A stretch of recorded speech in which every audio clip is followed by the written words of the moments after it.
Hey, it's me, Puppet DM, and I'm here to tell you all about the sponsors we have here at the Wandering Society.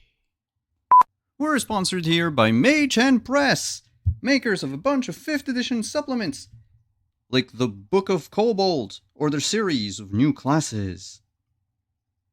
And don't forget, Arcmada, the amazing sci-fi fantasy campaign setting for the world's greatest role-playing game.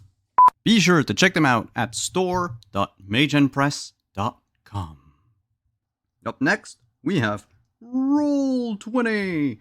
It's the platform we use here at the Wandering Society to play all of our games. It's easy to use, intuitive, and it now comes with dark mode. Be sure to check them out at roll20.net. We're also sponsored by R. Talsorian Games. R. Talsorian Games make great RPGs, and they've been doing so since the early 90s. Check their books. They've got Cyberpunk Red, which Simon tells me has been played here extensively, Castle Falkenstein, which also has been played here, and The Witcher, which has also been... Okay, we get it! Check them out at your FLGS or online at rtalsoriangames.com. Have you ever wanted to wake up and smell the coffee? Well, now you can with this next sponsor, Found Familiar. Get yourself some damn good coffee at foundfamiliar.com and use the code on the screen to get 15% off.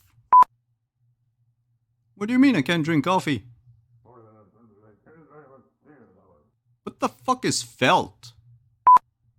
And we couldn't end this segment without talking about our good friends at Die Hard Dice. That's right. As a Dice affiliate, we are proud to partner with Die Hard Dice to bring you only the best in shiny click-clacks. Click-clacks? What is... Ow. You can check their ever-growing collection over at dieharddice.com and use the link below to get 15% off.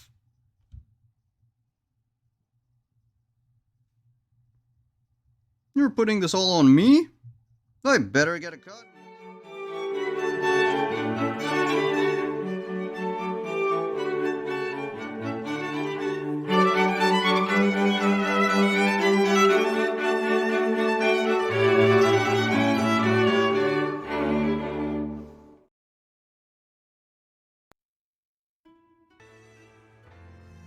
Good evening, and welcome back. Tonight we talk about revenge. It's a dish best served cold, it's said. Cold as the grave, cold as the blood that flows in an undead's veins. What good is immortality if you can't engage in centuries-long enmities? At one point, there's a passionate desire for revenge smolders into nothing but a faint recollection of slights long past. Does it hurt more if the harm done is forgotten after decades? Or if it keeps stoking the flames of revenge? And let's not forget the mortals, who are more than likely to become collateral in these spats. Who will think of the mortals? I'm Simon at Wandering DM, and I will be your storyteller for tonight. And now, let's get on with Flori's interlude, shall we?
Hello everyone, we're back.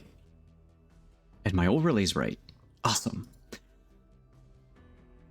So like we said during the intro, tonight is Flori's interlude, but before we delve into her one-on-one episode, why don't you introduce yourself, Flori? Oh, hey, everybody. I am your friendly neighbor, Prax, at Deirdre on Twitter, Prax the Bard over on Blue Sky, Instagram, and Hive. And Praxgorth has me before. You see me around here on Twitch. And I get to play your friendly neighborhood Ravnos murderer assassin for hire. You know? Yep. And it's hashtag not the Ravnos' fault. We didn't do anything. We did obeyed all the crazy fucked up little rules that the Camarilla has in this goddamn city, and it's not our fault that you were shitheads. Speaking of,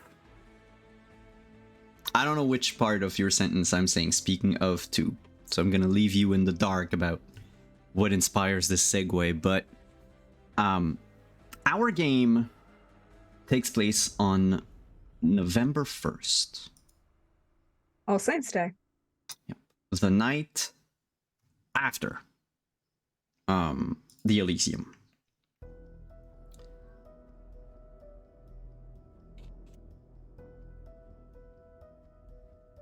You, Flori, went to the Elysium, had a chat, I believe, outside with one Caleb, and then And I, Prax, still don't know what the fuck Caleb wanted. Nope. But Casimir was with you, and you left, both of you, and went for day sleep. Now, if I remember correctly, Casimir stays with you in the RV, correct?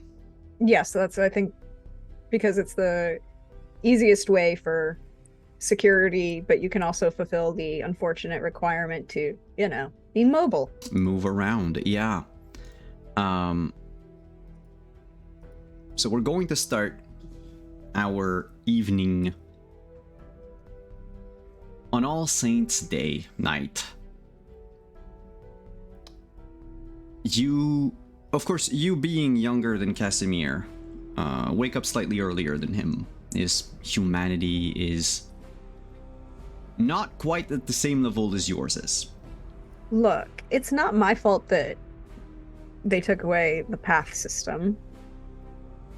But he would definitely be on a path. Oh, God, yeah. He is most definitely. Look, if we were to say perhaps in an older edition of this game, he is definitely on the Ravnos path of like the nothing is real. No, it's like you've removed yourself from it. You've removed yourself from the eternity of the actual existence, and it's my job to help you get back into, you know, all of these things. And it's why it's in, yeah, the path of paradox. There we go. Path of paradox. Yes, yes. It's the, yeah, we're here to kill you because you removed yourself from reincarnation. We're not going to talk about the fact that I'm a 1,000-year-old vampire. I'm dead and haven't reincarnated yet. But it's okay. I'm here to help you with your problem. So let's say we're going to give you an hour. Okay. Is there anything that you want to do before Casimir wakes up? Knowing the things that you've learned during the Elysium, or anything that you might have on your to-do that you want to do right before. When she rises and everything, she gets up. She packs up the dress and outfit. Mm-hmm. To be, you know, it's like she took it off because whatever. But she packs it up so it can be shipped out because, you know, you wear a runway accoutrement like that, and then you return it to the designer. You don't keep it. You rent it for the evening, which is entirely fine. I looked fabulous. I looked better than everybody else here, and that was the entire point. So you should take the 30 seconds like to finish packing that up so it can go. And then she would call Mei Ling and, you know, check in on you know, if the revenue service had called. For for the new club or for the other thing? For should check on the new club status. How's the renovations going? What do you It's think? yeah, mailing would tell you that this is barely started. Oh no, of course it is. It's like it's just I'm calling. I figure I'm really calling about having whether or not the revenue service is going into acres or but at the same time it's like, oh, I've got you on the phone. Let me check on it. Then I think, okay, nothing's happening. We're fine. No, nothing's popped up. We'll get a guy in. I know a couple people who are in construction that can start doing some things. There have been no impediment, like just the general chit chat kind of level of check in on that. But no, it's the anybody call for me during the daytime. She would tell you that she did get a reply from the Canadian IRS, the ARC, and they have officially opened up a file. Oh yay! Which, it being bureaucracy is probably the best you could hope for now. Yes. Kind of like the Archons, they're going to have to dig around, and they're not the fastest. No, but at the same time, she has an like there's this thought that goes through her head of like, the Archons will be internally slow. The revenue service is going to be slightly faster because they actually care and want the money. Yeah, it's mostly because they have money to grab. Exactly. It's like, it's bureaucracy, but there's like levels of bureaucracy. There are like, if I really wanted to fuck with his life, I would call a strike on the sanitation workers for his neighborhood. Yeah, would be a lot harder considering where he is. This is true, but this is like, oh, I just want the revenue cert, because he's like, you've opened a file and now your entire life is have fun. There are two constants in life: death and taxes. You've avoided one, but you're not going to avoid the other. True. Other than that, what Malin would tell you is that things at the cabaret have been relatively okay. There has been like an influx of new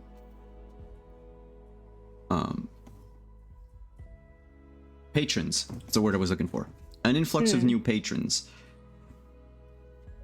since a bit before Halloween. And, are these the new patrons now that they know that the jungle is closed? Kind of people moving down the street, or is this a new demographic that we should be evaluating? She thinks it's both, because they don't strike her as people that would have gone to the... If they did, they are not wearing the accoutrement that you would normally have going to the jungle if you want to stay in theme, right? They look more like... They don't look like trouble yet. They pay well. They keep to themselves. But there's definitely something shady adjacent to them. That, like, she's she mentions it almost like in passing, because it's something that is not necessarily a regular occurrence, but in her line of work, you don't ask too many questions anyway. So are these shady as in bad undercover cops, or are they shady as in organized crime in the area moving in?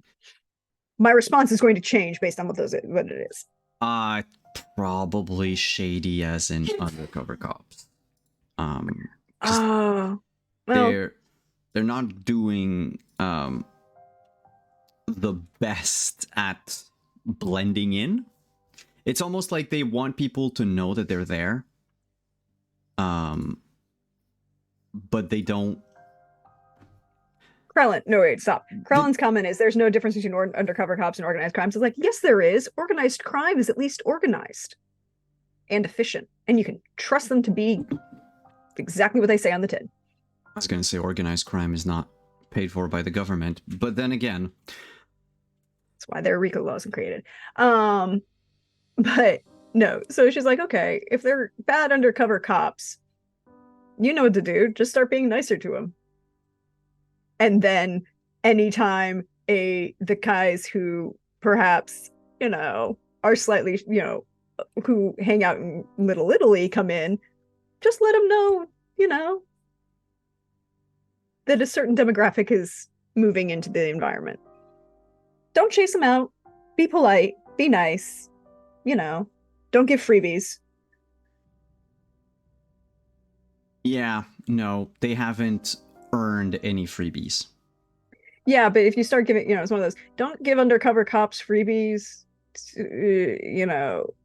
for a variety of reasons. Number one, because then it's like, oh, then they can ping you on that for like tax evasion or whatever, like you don't know if they're here, you don't know if they're really here casing your joint or looking for other people in your joint. So don't give them any reasons to think that we know that they are cops. But at the same time, let the appropriate people know that they're cops. Yeah.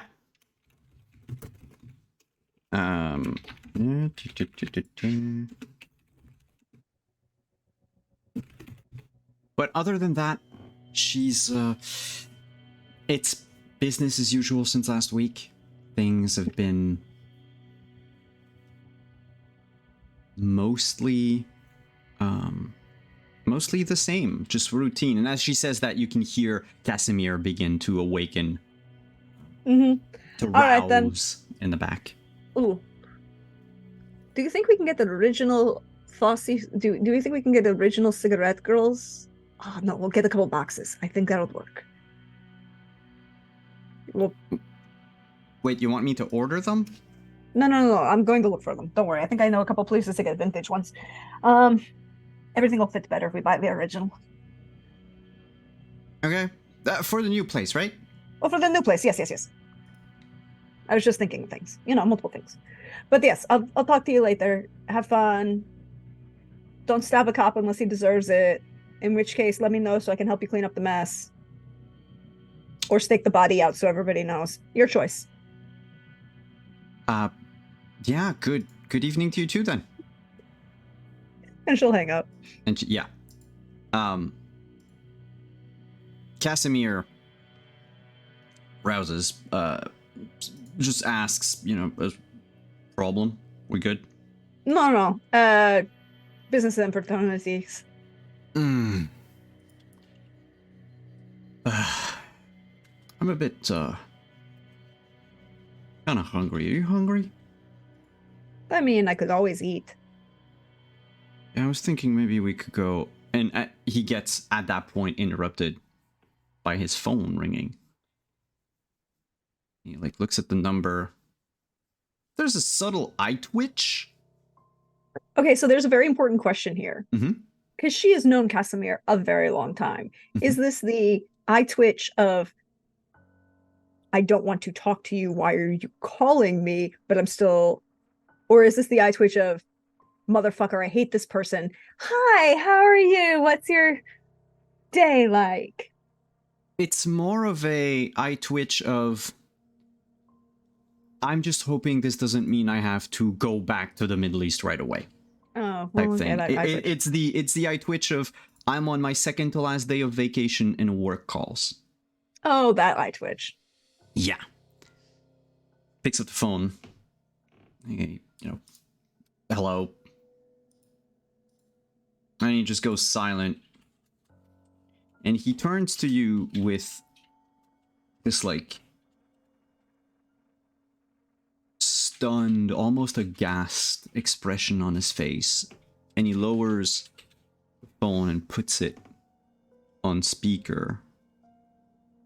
And you definitely recognize the Turkish accent in the speaker's voice. I mean, you'll recognize the voice, unless it's an impersonator. This seems to be Mehmet calling. And he says, yeah, Cass, like I was saying, I'm en route to Montreal at the moment. I can't wait to see you, old chap, and your child. Oh, speaking of child, I've heard about Aziz. All of my condolences for the final death of your other progeny. Can't wait to see you. I've heard that you're living out of a rented RV. How quaint. I forgot the people like you can't own property. Anyway, signal's going to fade. I'm going into a tunnel. Good night.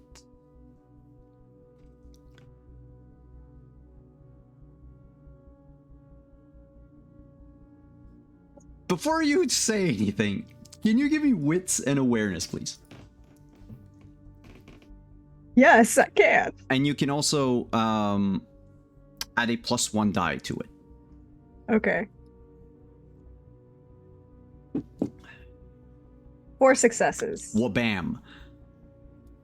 You could hear in the back the like low rumble of what was probably an engine, and the swooshing of he was calling cars. from Like no, of cars.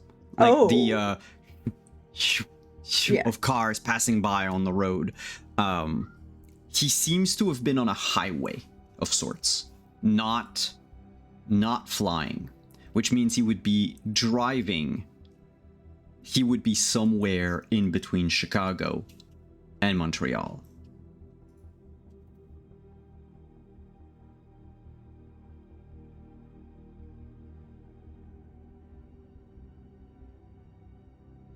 Why does he have your phone number, Tata? He doesn't have my phone number. Oh. But some of my acquaintances. And as he says that, you see him tap on the phone, deleting the contact name from there. It was a person called Bernard. Is this somebody we cared about, or are we going to? Is this somebody we're going to, bleed him a little bit more for, or do we really not care that he is probably dead? It's not Aziz. Bernard was a cleaner that I knew. Unfortunate. Very. But it's so hard to get was good. Oh, he was one of the OGs back when Chicago was more fun. Look, a good ghoul, but I have to admit, I haven't been there in a while. He probably got his fix through someone else and got careless or something. His fate isn't as worrisome as what this motherfucker just said. Look, I have a bullet with his name on it, quite literally. I feel like I want to dine on rich blood tonight. Always a fun time. Can we go grab lunch and then murder? We can maybe. Yeah, I was thinking a welcoming committee. Ooh, shotguns or I think, okay, it might be the hunger speaking, but I'm thinking not even a welcoming committee. Oh. I'm thinking he never makes it across the border. I'm thinking, what's that movie? I'm thinking Die Hard 3. Really? Wasn't that the one where they blew things at the border? Yeah. Or was that another movie? Was that True Lies? That was Die Hard. That was Die Hard 3. Yeah. Yeah. That movie does exist. It literally is the end of the trilogy and nothing else exists afterwards. Yes, it's the one Admittedly, where I they. haven't watched a lot of movies that were made in this century. You don't want to. They added another one where there's a whole bit about it was such a bad crime run on, and then there was the one where they went to Russia. Look, they tried to say that you could survive an explosion by jumping into the water coolant tank at Chernobyl. I mean, I could. You and I could, but a human. Yeah. McLean would have made a fine vampire. Look, there's rumors that that's Now all based on historical figure. Now I don't know if I want to eat rich or I want to eat cop. Oh, apparently a bunch of undercovers have been infiltrating a club I'm supporting. Nice, getting the ladies out of different environments, getting them to own their own property, unionized even. Good. And these troublemakers are ready to eat? I mean, they're undercover cops showing up at a strip club and trying to pretend that they aren't. Not rich blood, but that'll do. I'm sure we can find you another way. Yeah, exactly. Well, after you, and he motions to the door, he is not going to drive your car. No. There are two rules that they have made themselves quite happy with for the past century. Number one, he doesn't drive the car. Number two, he doesn't drive the car. It's Anything okay. else? It's fun to be driven around, so... Yeah. Yeah. And admittedly, right now in his state, he would more than likely cause a crash or something. Yes. So, okay, so she will text, as they're getting ready, she'll, just throw on, jeans and a black shirt and, low-heeled boots that go up to the ankle, and just, a light jacket. And she'll text Maylin as they're leaving, hey, might be coming by. Don't worry about it. She just replies with a thumbs up. It's yeah, we're totally gonna. It's fine. Don't worry about it. Don't worry. It's fine. But so she's gonna pull in, and she'll pull. I think that they probably parked the RV on the border of Artie's, of Little Italy. Domain, yeah. Domain, yeah, is the word I was looking for. I couldn't. It's not Haven. It's Domain. On the border of the Domain. Mm-hmm. Not the one that would be sharing the border with whatever land the princes claimed, but the other side, closer to the Anarch territory. Just is you can't even say that we were parking on your shit, you motherfuckers.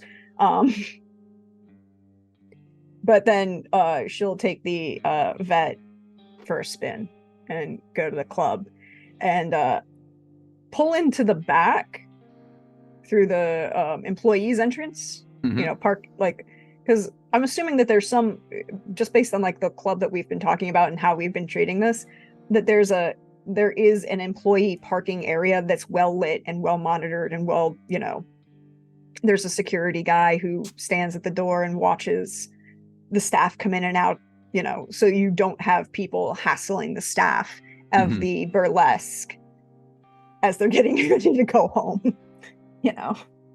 Two things that are most important for your staff in that case. It's safety and, protecting them from shitty customers. So it's okay, we'll park the car here in the space that's not really her designated space, but it's proxemics, her space. It's she's the only one who parks there. And even if her car isn't there, or they're not there for months at a time, her car parks there. You've got the reserved spot. Yeah, but it doesn't say reserved. It's just kind of understood. Mostly because it's, and then she'll just walk in the back door. And she goes, are you going through the front door or the back door?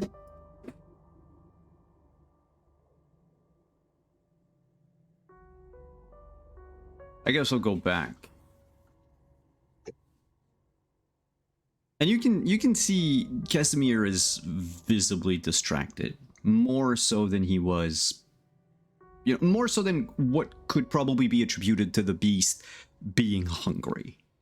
Okay. And she'll like stop on the stairs and in Arabic, because they're out in public, right? Mhm. Even if they're not in public. All right. Tell me what the real concern is. Because this is a whole lot more distracted than a man who, taught me how to break a guy's arm in under 3.2 seconds. When I was 12.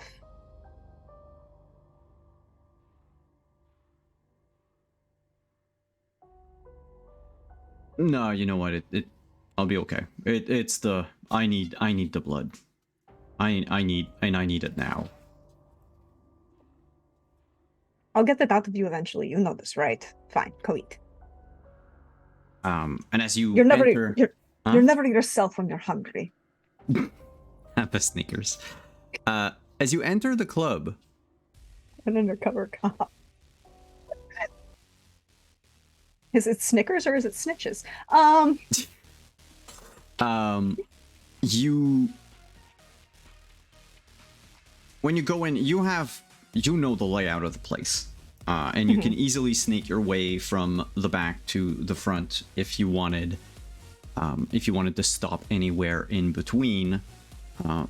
But otherwise, when you're just about to go into the club proper, like the public area, Maylan would stop you, just like poking out of her office in the back, and goes, "Oh, Miss Flori, they're here like clockwork if you wanted to see." And she points like over her shoulder to inside her office. Yeah, she was like, "Oh, good, I was coming anyways. This is my friend Casimir. He wanted to talk. Don't worry about it. He helps out funding." Well, any friend of Miss Flori is a friend of the business. And she'll kind of follow. She was going to find Malin to just be like, "Hey, any of these guys here right now?" Because they're not going to be a problem for really long. One or two of them. Yeah, Which one's the most annoying? She has like her security feed on her computer, and she just goes, "I'm routine looking around, but like clockwork. It's almost every night since last week. Like I said, look, they're there. It's these four." And you notice these four. I'm not going to say, because I know which game we're playing, and if I say four identical guys, everyone's gonna panic and chat. They're not blood brothers. They are very similar in how they dress and how they act. Imagine two of them have a reversed baseball cap. One even has sunglasses on it. They're both they're all four of them wearing jeans and a kind of tight t-shirt tucked into the jeans, and definitely steel-toed boots. Not the type that you would not the attire you would wear to go out to a strip club, unless your job was fellow non-cops.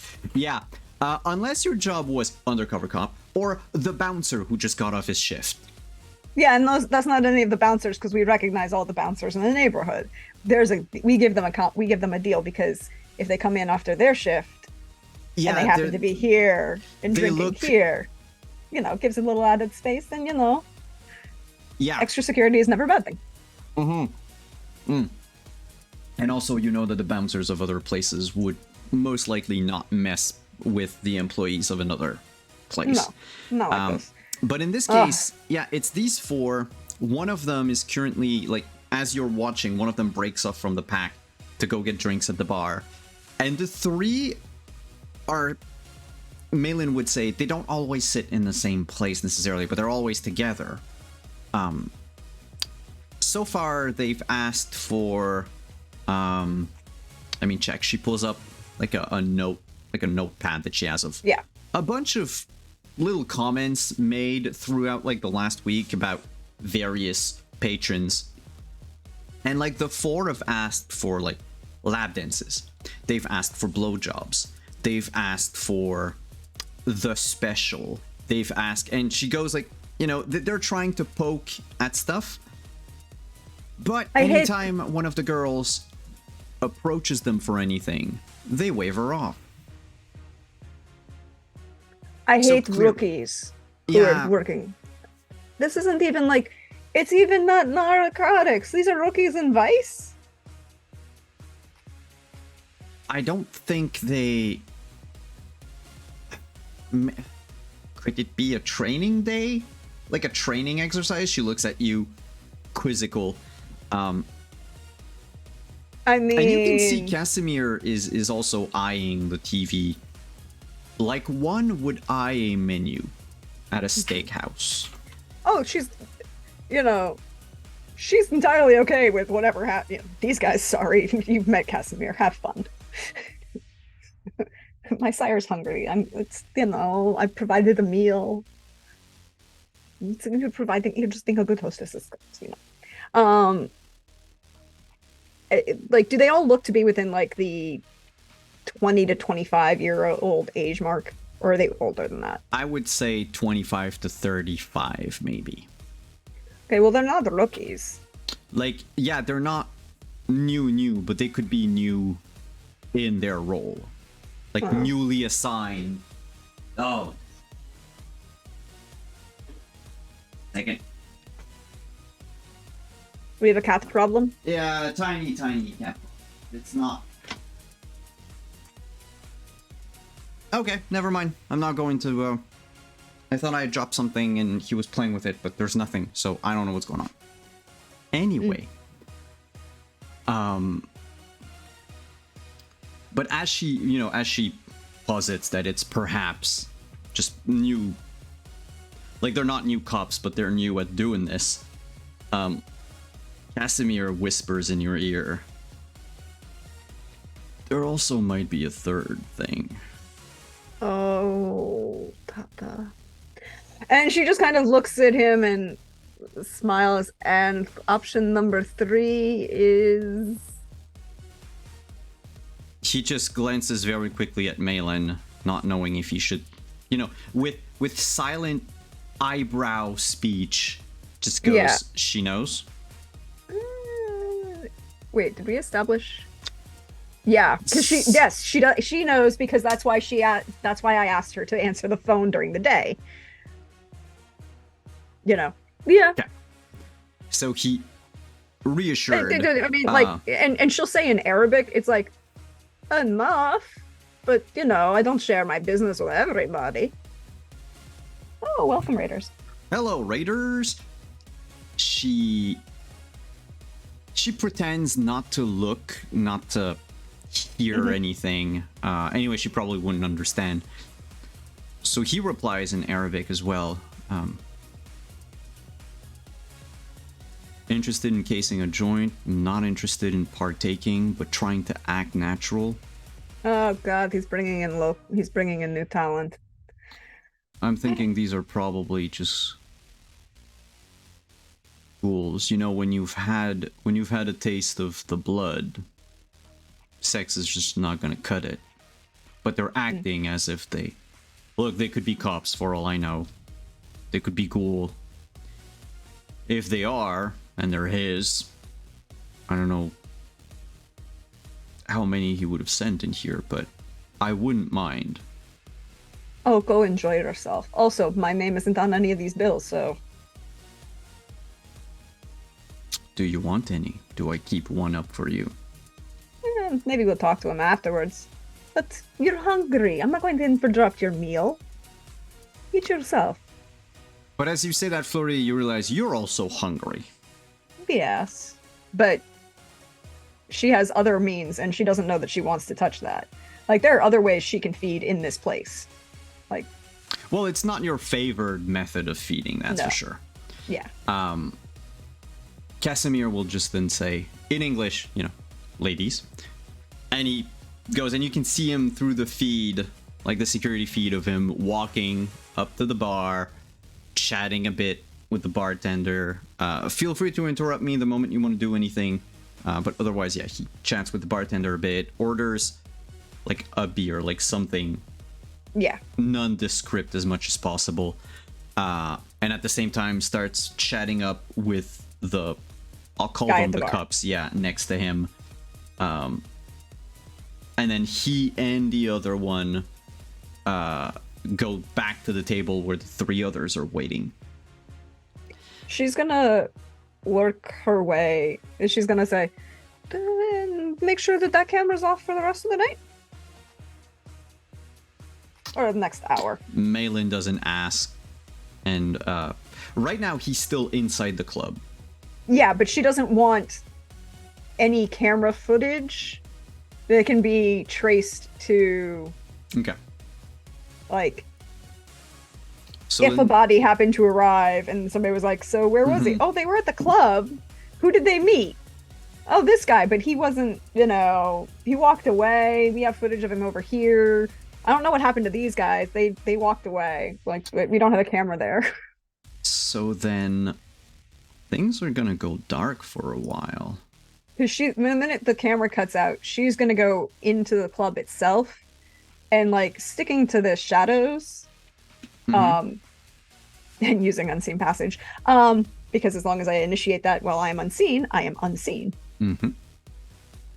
And she's gonna stick to the shadows and kind of work her way towards that table, and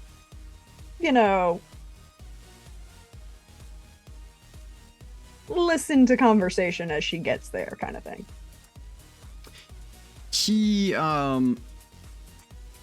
Basically, you notice the four guys are entranced with him. Showing off again. He's their bro now. He's part of the circle. And they're basically being casually misogynistic. Oh, yeah, you're in a cabaret, it's not a surprise. Yeah. And in talking about, past conquests and shit. And then at some point, one says, gonna go for a smoke. The others, the fact that he gets up seems to temporarily snap the others out of whatever power Casimir was exhibiting, as they start to look around a bit nervous, but he just brings them back in almost literally with his hands, and they just all agree to go for a smoke outside. And he gets up, glances very quickly at the camera as he knows, because he saw through the feed where it pointed. So looking in that direction, winking. If he would notice that the camera is black, that the light isn't on, because he's. I mean, they leave for the outside. As they leave for the outside, Flori is gonna walk and follow them, and stop at one of the bouncers at the door, right? Like whichever door they go out. Probably not the front door. I don't know how it is in Montreal, but starting in like 2005 in New York and major East Coast cities, because of the rules, it got really weird. You can't smoke in bars. No, you can't smoke here either. You have to leave, and you have to stand more than 6 feet away from the door. You have to stand more than 10, in the US it's 10 feet. But the problem is this caused a lot of problems for bars because people would get up and go for a smoke and leave their tab open. Yeah, here it's So because of that, they have a lot more like bouncers at doors, right? Like watching a guy, and you know, you have to swipe the card or leave the card to open the tab now. You can't just like order a couple drinks Yeah, without no, that's putting the it on a same card. here. If you open up a tab, you have to, but they don't seem to have opened up a tab either. Yeah. So there, she's just going to walk by whichever door they go out, and she's just going to lean over to the, you know, make her. As she leans over to talk to the bouncer, he will notice her, but you know. Yeah, he just like jolts a little because Yeah. nothing is supposed to get past him. Yeah, he was probably. Don't worry, you were watching the important thing, which are the guys who are no good. Tell Maylin to turn the camera back on, and then close the door. He just radios in through his earpiece. Tells Maylin that boss lady wants the camera reopened, like camera turned back on, and he does a double take. You say close the door. Close the door, and she walks out. He closes the door to the disappointment of the small lineup of people that were waiting to come in. Oh no, oh no, they went out the front door. Yeah, it would be the front door. Okay, sorry, I thought they went out a side door. No, Oh. no. In which case, then she doesn't close the door. She said,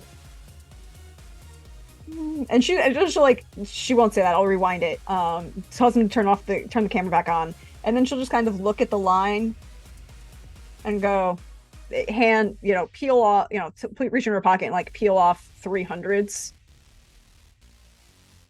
Cover charge for the next 5. He makes them come in, one by one. And by that time, you would have seen like the last of the cops around the corner into the alley. That is because of the way the cabaret is built, right? 6 feet away from the door, you're either on the street or you're too close to the doors of other businesses. So you really have to go a little bit farther away. And I mean, there are some party goers there as well. But he, brings them in. They're talking. They're having a good time, apparently. And she'll just like pat she knows that all of the staff's name. They may not know her name. Like I think this particular, because he's the front door guy, would definitely, he's higher rank. Usually the front door guy is of higher rank of the bouncers. The front door in the VIP section, but we don't really have a VIP section for a cabaret because everybody wants to be able to see. So he would know of her and maybe have seen her a couple times, but it's like she's like, good job, you're doing a really great job. Keep the change. Because 300s is not the cover charge for 5 people, right? Like it would be like the cover charge for 10. No, less than 10 people. Yeah. Probably, so 5 is. So she says next 5, and then you keep the change. Yeah, because like 25 bucks would probably be about it. Yeah. For an upper scale gentleman's club like you're running. Yeah. And while you're doing that, you can hear them laugh in the alley. And by the time you get there, they're talking, having fun, and he's trying to convince them that he knows Aikido.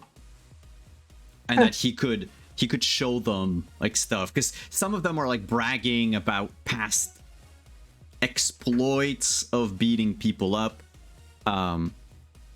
And the 4, like, from what you gather, the 4 of them are fairly certain that one-on-one they can kill someone. But it's not a certainty born out of like ego or bragging, but there's more out of a we know we have potence and we know we can smash someone's skull, but we're not gonna do it. And he's trying, and hence the amount of dice I rolled. I saw that. Easily convinces them with 7 successes to try him on. And so he makes sure to speak loud enough as a drunk, to make sure that everyone in the vicinity, the other smokers and all that, know that they're just play sparring. She'll kind of like walk her way over to one of the other guys who are smoking in the alley and goes, so what do you think the odds are? and they look like back at the group they chose the first one who tries to tussle with Casimir, and Casimir just it's not even Aikido. Because he basically just like holds him in a lock, which would be closer to like wrestling almost, or to some extent maybe some judo. But he's not throwing him anywhere. He's just grabbing him and then, you know, pushing him off and then laughing. And they're like, "Wow, you're moving so fast. If I wasn't drunk, I would be." And it goes on, and the people with you are thinking, guy with reverse baseball cap. Because clearly the guy with the mustache, Yasimir, clearly has some like dad energy. He's not going to... He's gonna be too old, like too slow. Like clearly the guy has experience, but he doesn't have the vitality of youth. Vitality. Huh. I got 20 on the guy with the mustache. You know what they say about the facial hair, right? It's your funeral. What facial hair? Oh, don't you remember? It's an old wives' tale. The bigger the facial hair, the more the vitality. You say that as this person scratches their very, like, sparse stubble. Mm-hmm. And it seems to be a trick that Casimir has rehearsed quite a few times. Because at some point he's gonna grab one, make believe that the other person has the upper hand, and so fall backwards on the ground, and as they tussle, and he ends up being able to hold him in a headlock, he bites down. The other guy, of course, you know, moans and breathes like almost like a raspy breath. The others are just a little too under the influence of alcohol to realize exactly what's happening. But there seems to be like a shimmer around Casimir. As eventually he lets him go, and it goes, shit, I went over. Guys, you're gonna have to help him get up. He's out for tonight.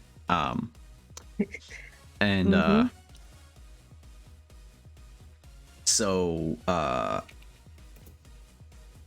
he, you know, you can see him, well, with a bit more vigor, stands up a bit straighter as he's done feeding, and as the three guys like hoist their friend up or colleague or whatever, he just pokes his head like over their shoulders at you. It's like,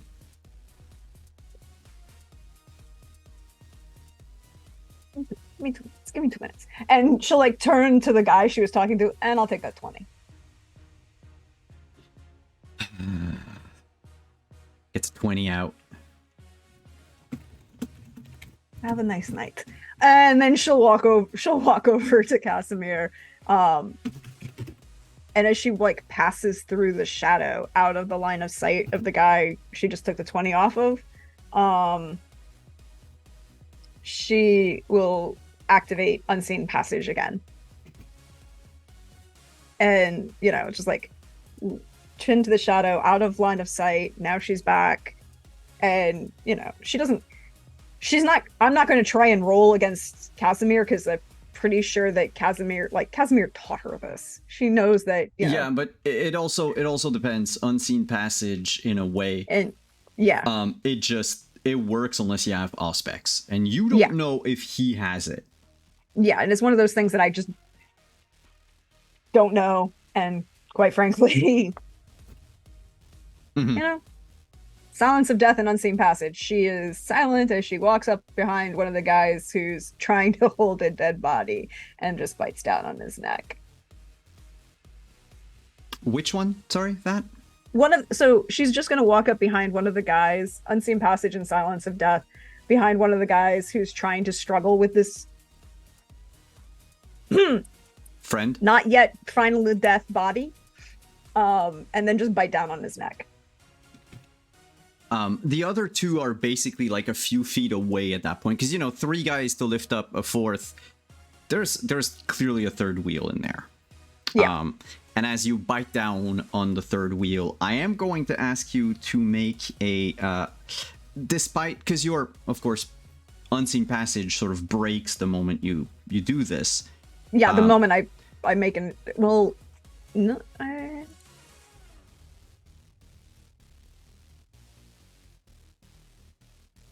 yeah, because you are.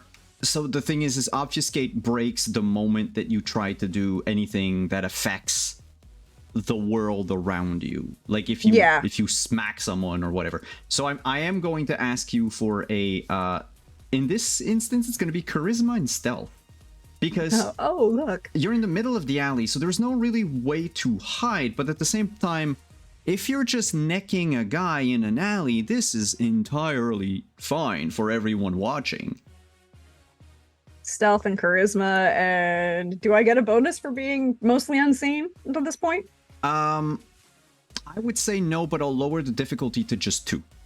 Okay. Because it would be a bit higher to... Ooh. Oh no, hell no. Why is that happening? Ooh, so chat, you're not seeing the dice roll right now, but that's 5 fails in... that's bestial failure with like none of the dice succeeding. Like none of them.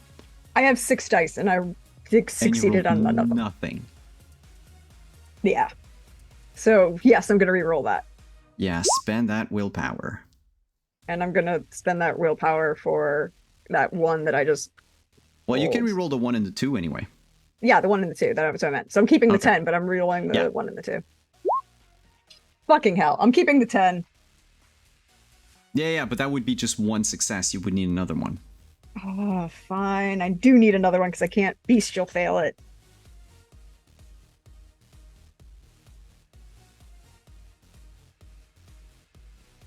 Did it roll? No, it stopped for a second. Okay. Why does it not like me?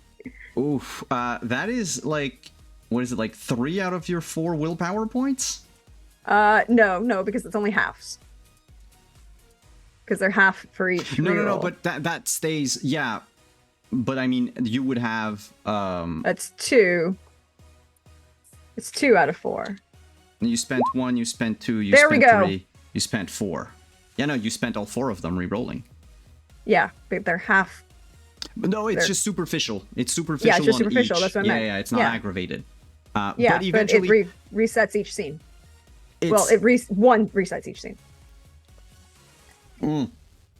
Each night, unless you do, there are ways to regain your willpower with your ambitions. What's your current ambition? Well, we succeeded on the one from the last thing, and now I guess the ambition is to fuck up Mehmet and all of his shit. That would be a good ambition. And I mean, like, my long-term ambition is to literally fuck with Mehmet. And if they belong to him, fuck this shit. That would be... Yeah, beginning of a session, so we know that. And I thought it was at each scene. If you definitely act to further your desire, you may. No, the other ones is... the other way is, it's once per session. Or once per session for a desire. So the once per session is always like at the start of the session, everyone heals 1. So you would actually... You can heal that 1 point, even though you don't know it, but by the end of the scene, we'll know about it.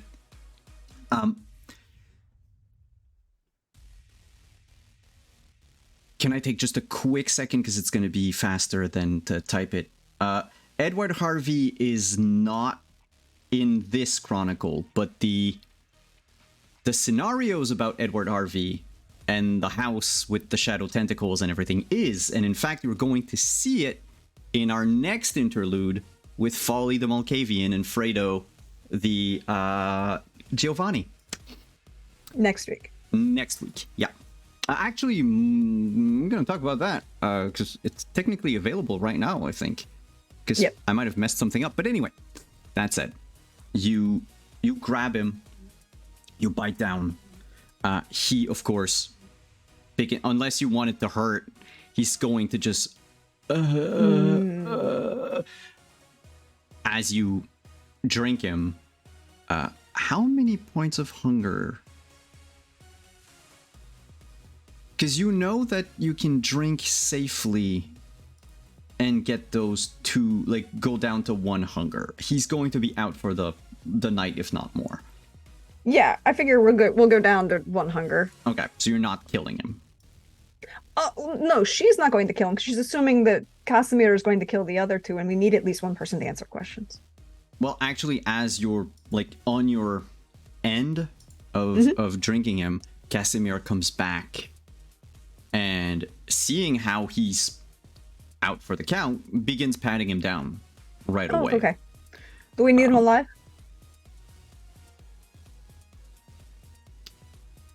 He's gonna, like, take the guy's hand, put his thumb on his phone to unlock it, starts going through, and he's like...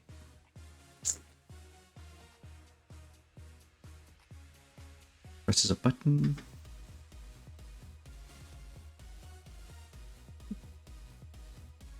Hey,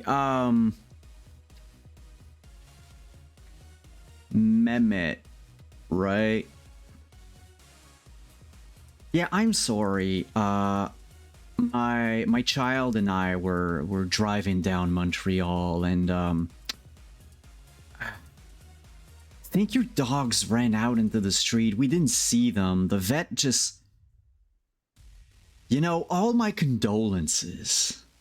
And there's, like, some garbled swearing in Old Turkish as he just hangs up the phone and goes, Oh, so we don't need them then. we don't need them.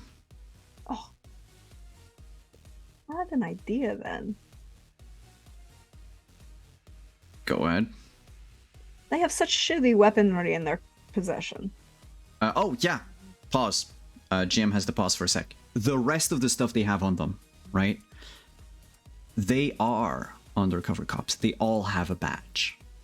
But they're also ghouls. But they're also ghouls, and they all have undercover badges, and they... Oh. Hey. They don't have... only... the guy that you have... Mm-hmm.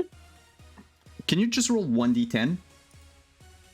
Yeah, I can roll 1d10. Yeah, just a 1. If it's an 8, 9, or 10... Okay, no. So he's not the one... He doesn't have a weapon on him, concealed or otherwise.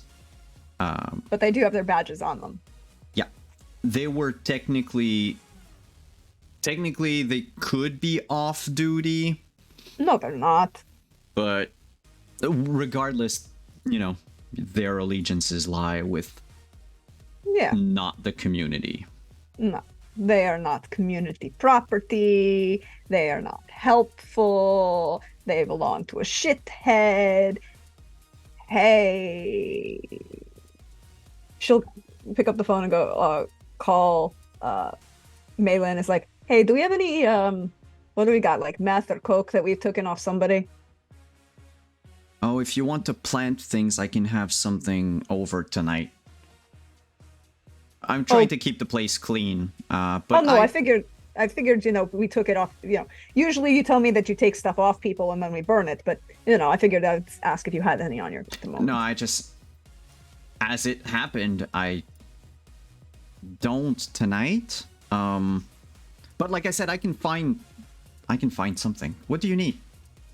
Oh, we're just going to have, you know, the undercover cops have a small accident in their vehicle.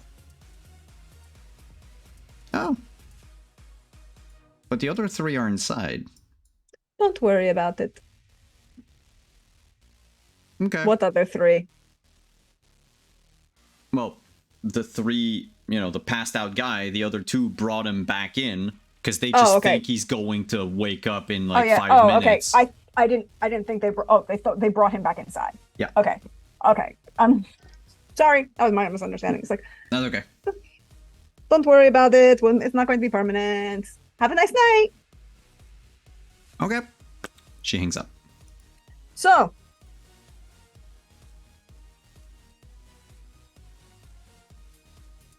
I figure alcohol would be fine. You can just sleep it off here if he needs to. We can just... Yeah, I mean, I guess it's easier than logging them in and throwing the car into the river. Yeah, so much effort. Also, had a thought.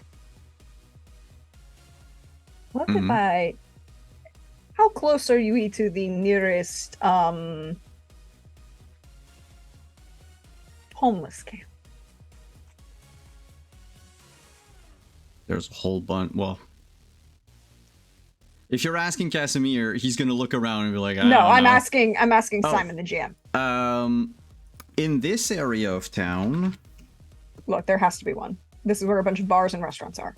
Yeah, but we don't really have...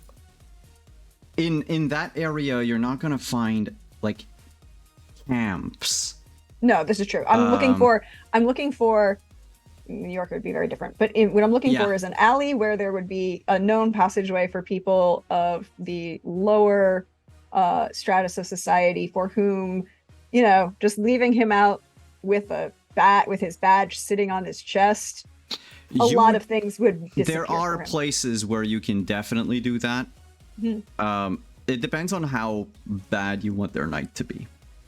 It doesn't have to be horrible. Well, he's already going to have a bad Because there night. are places where he's probably going to get beat up. Because people have, scores to settle with the cops. There are places where he's probably just going to get robbed. Which one's closer at this point, right? Like the robbing is the closest. Okay, we'll leave him to be robbed then. Yeah, he got drunk. There are he went down an alley. Yeah, there are definitely places where, like, whereabouts the cabaret is, where if you leave him there, even though there's no one there, at some point in the night, yeah, somebody's gonna come by and rob this guy blind. Yeah, just leave him there. It makes a statement. Plus, it's nearby. So I take it we're looking for Mehmet's aggressively now? Well, we're not going to be looking for long. He says he's going to be in town. And you see Casimir rolling. I'm doing it on camera, but like he's scrolling on the phone. Through messages, and he's like, apparently around 2:30 a.m. That would be in about an hour and a half. So he should be. He's gonna look to you, which out of game. You've been in Montreal for long enough that you would know that an hour and a half away from the island, if he's coming from Chicago, there are two places he could have probably, if he's by road, either he goes through Ontario and he would currently be maybe around the border of like Ontario, Quebec. Otherwise, if he's taking a massive detour through New York and Vermont, he would be about where an hour and a half, that would be probably Plattsburgh. Okay. We're going out of town then. That's dangerous, but there are worse people. Yeah. I just have to pick up one thing on our way out of town. Yeah, how do we know which way's gonna come? Oh, you know what? He calls him back.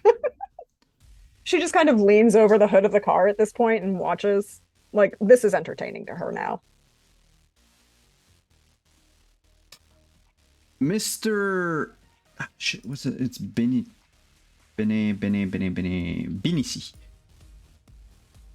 Mr. Benici. Look, yeah, so sad for your animals, but Flori and I wanted to know, you know, are you going to come across the border? Because it would be a shame if access to the country was closed, you know, because of some, I don't know, agents. Bombing. Yeah, bombing. Yeah, bombing. Would you, would that throw throw a wrench in your plans? A wrench, thank you. Yeah, throw a wrench in your plans. And of course he puts it on speaker. Mehmet is calm, but says, there is nothing that you can do to me that would prevent me from entering your country. I have people, I have contacts, I have favors and boons galore.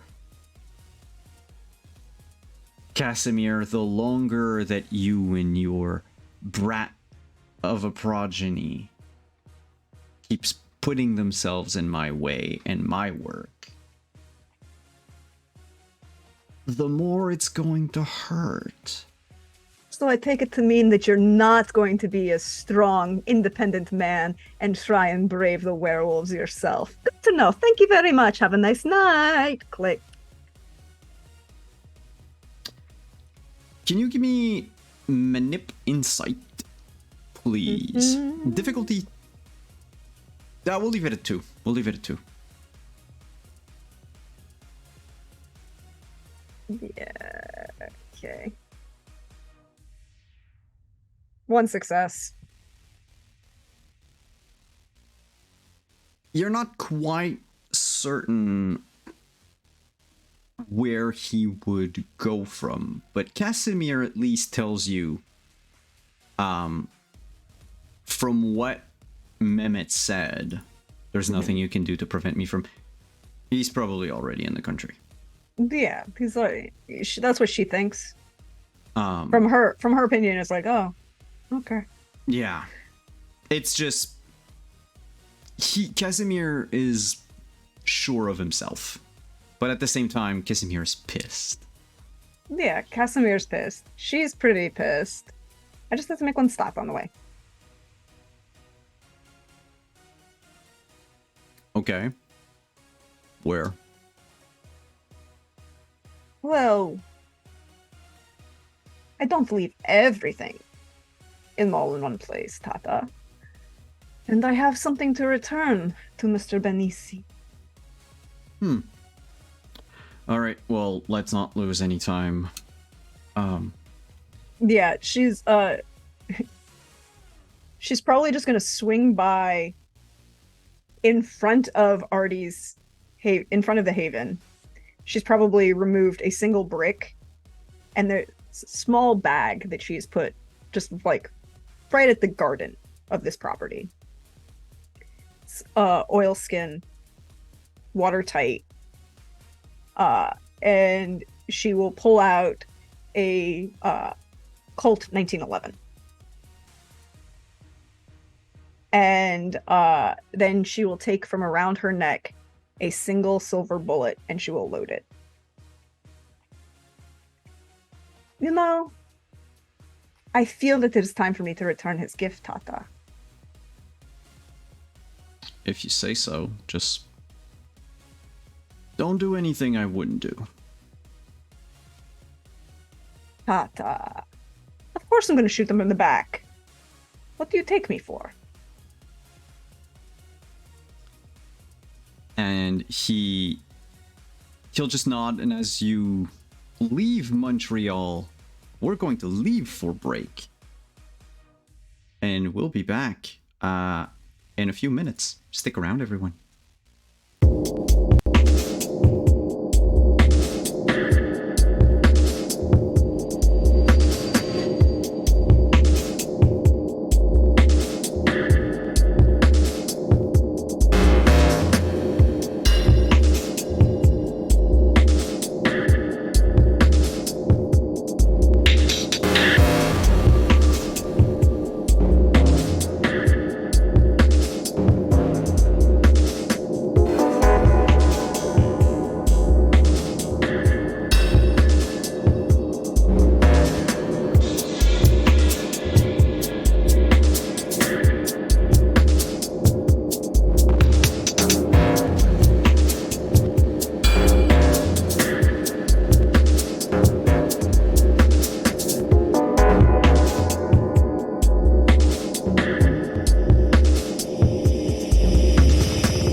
And this time we are outside of Montreal. Of all the ways to leave the island, only a few will allow you to go past werewolf territory without them necessarily knowing. And it just happens to be one of the major roads that go to Ontario. And so as we pick back up, we are near the Ontario border on a low hill around a place called Saint Zotic. And in the distance, we can see this convoy, this Mehmet convoy of comprising of a black limousine that is not at the rear completely, but going from front to rear. The Vanguard is made up of two cars, two black sedans that are driving probably like half a mile ahead of the others. And the others are taking three vehicle. It's basically a Hummer, a black Hummer, a limo, and another black Hummer that's a few ways behind. Enough so that if the limo were to come to a complete stop immediately, the other wouldn't drive over it. But it looks very much like it's some sort of rich kingpin who doesn't want to be bothered or attacked en route. Aww, such a shame for him. So to frame this scene out, we're gonna pull the camera. So the camera is actually following this convoy, and as the camera pulls back, it pulls through the scope of a long bore sniper rifle that Flori is using the hood of the vet as a rest mount to kind of track, and she goes 1, 2, front or rear wheel, patata.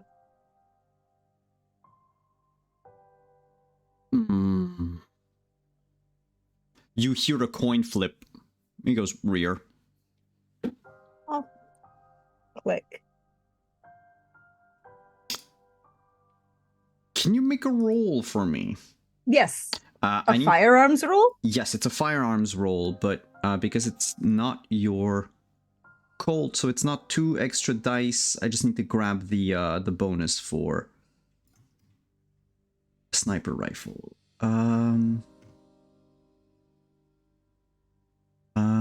Where's my appendix? It went somewhere. Yeah. Technically, I still have one inside me, but there it is. Index, not appendix. Thank you.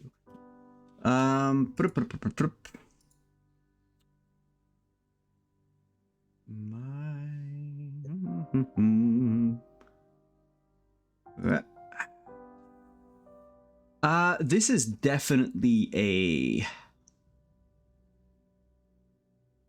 Dex firearms, right? Oh yeah, that's going to be Dex firearms for sure. But I'm thinking this is going to be a +3. Oh, that's nice. Yeah, because firearms. Yeah, because the other one you need to. The heavy gunshot is more like not precision type of thing. Mm-hmm. And it will be opposed by their driving skill, even though they are not aware. So what I'll do is I'll have the driving skill of whoever is doing the driving. I have here a list of antagonists.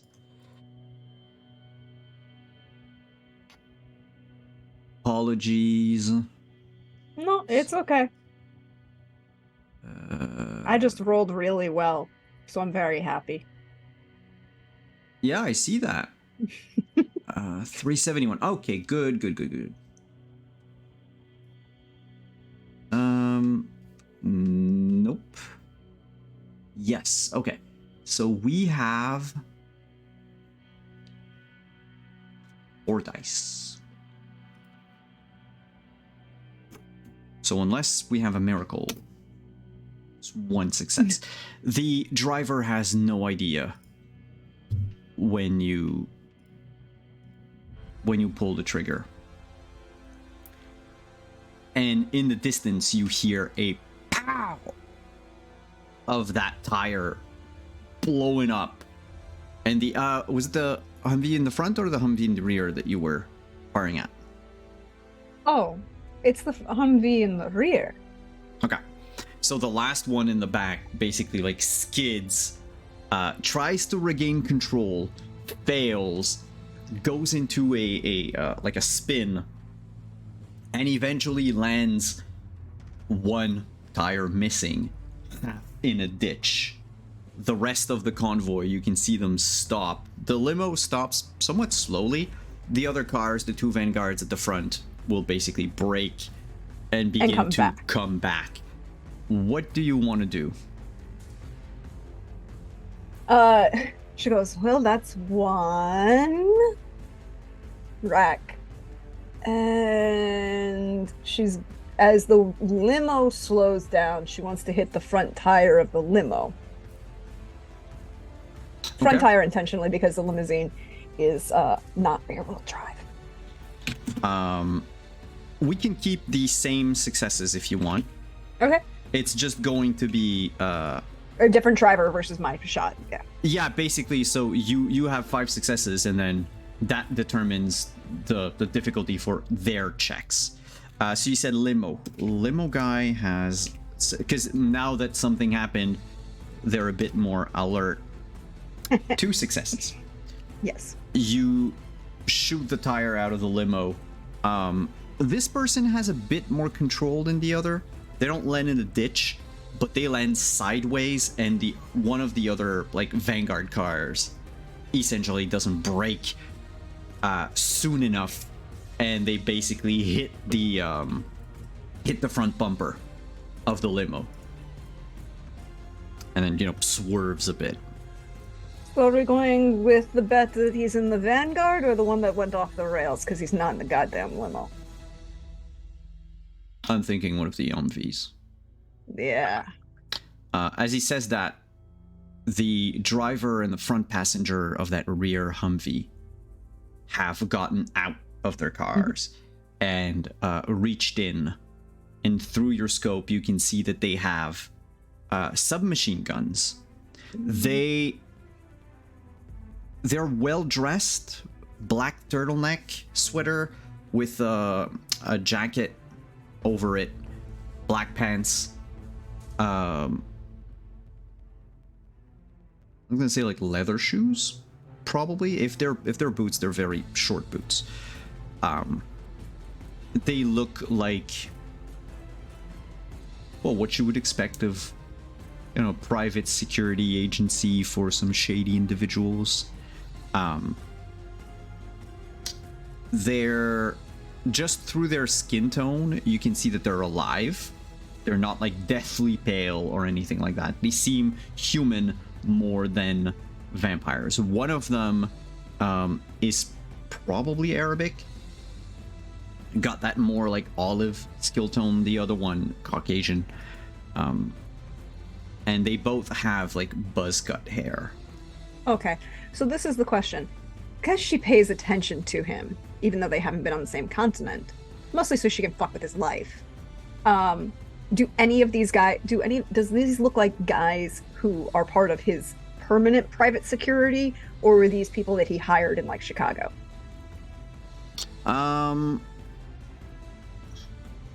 Even if she doesn't recognize particular individuals. Yeah, they are dressed like you are used to seeing Mehmet's because Mehmet to be dressed like. He invests in tailoring for his actual bodyguards, Yeah, so that the the shoulder holster doesn't interrupt the line of the jacket, right? Like if He's you're an not old soldier, so he's Yeah. got a very like specific type, yeah. and the people he hires, when it's not just, you know, low level thugs for something that he doesn't care about, kind of like the cops in at the bar, that are probably there to like scout out Yeah. way ahead of him. No, his you can expect them to be dressed, you know, like Hitman, the game, Agent 47. Well-tailored suits, probably body armor underneath. He doesn't skimp on protection for them, because it's, you know, it's harder to It's hard to get good help these days. yeah, that's it. You know, unless you make them undead, but then, you know, you have other issues to deal with. You have to keep them fed. Yeah, and he's a venture whiny baby, so, you know, he's that whole thing about you only turn people who, you know, are truly worthy and bullshit like that. Yeah. So the two of them, none of the back passengers have left, out, if yeah, there of are course. any. You see now that they're all tinted windows anyway. You wouldn't be able to look inside. But they're out and about looking. This is, you know, everything that happened since you shot the limo tire. Anything else you want to do?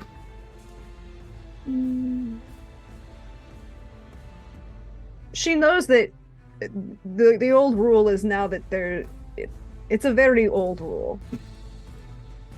It's 3 on the match is bad luck. It comes out of World War One, where if you light 3 cigarettes on the same match, the sniper can pinpoint you based on that light. Same rule applies to snipers, so you don't take 3 shots in the same place.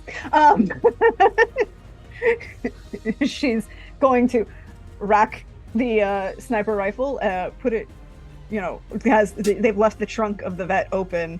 She's going to put the rifle in the, like, slightly nicely, because it's not really hers, it's Ahmadi's. She just, you know, puts it in the rifle, close it, rolls her shoulders, and is like, okay, ready to have fun, Tata? And she puts her hair up. Oh yeah. She grabs the Colt, and she puts that in one, and she's got the Glock as well, and a couple knives. Yeah, he doesn't appear to have any weapons on him. Yeah, she doesn't. She knows that he's got at least 2. That doesn't mean anything, though. They don't have to be firearms. He usually has at least 2 knives somewhere. Yeah, he wouldn't head in without being at least slightly prepared. Yeah.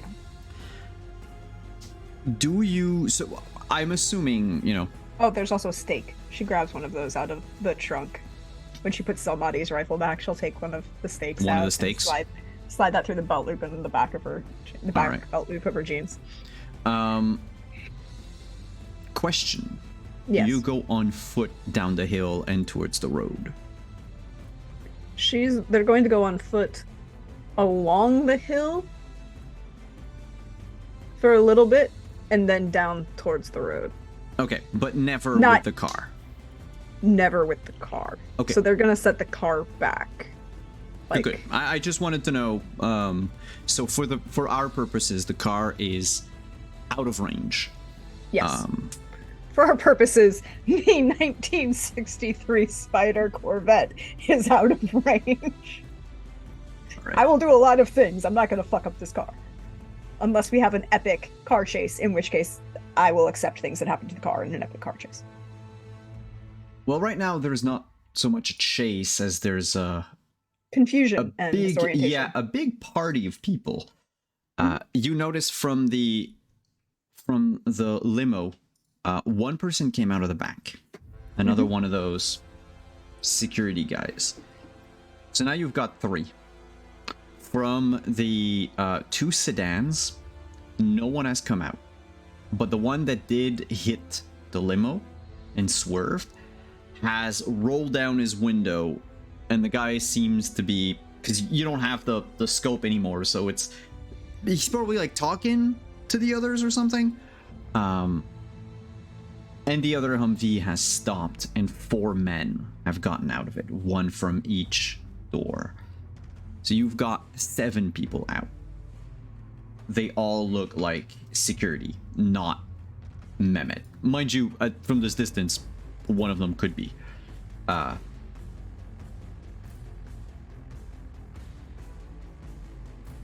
do you approach them? Silence of the grain of an unseen passage. Okay. I'm sorry. You wanted me to be seen? That doesn't happen. You can get very close. Mm-hmm. But let me just check something. I hate the new Adobe Reader.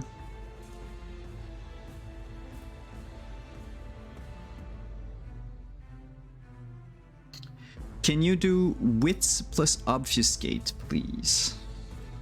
Okay. What may I ask what this is for? This is for something. Okay, so that is opposed by wits and obfuscate.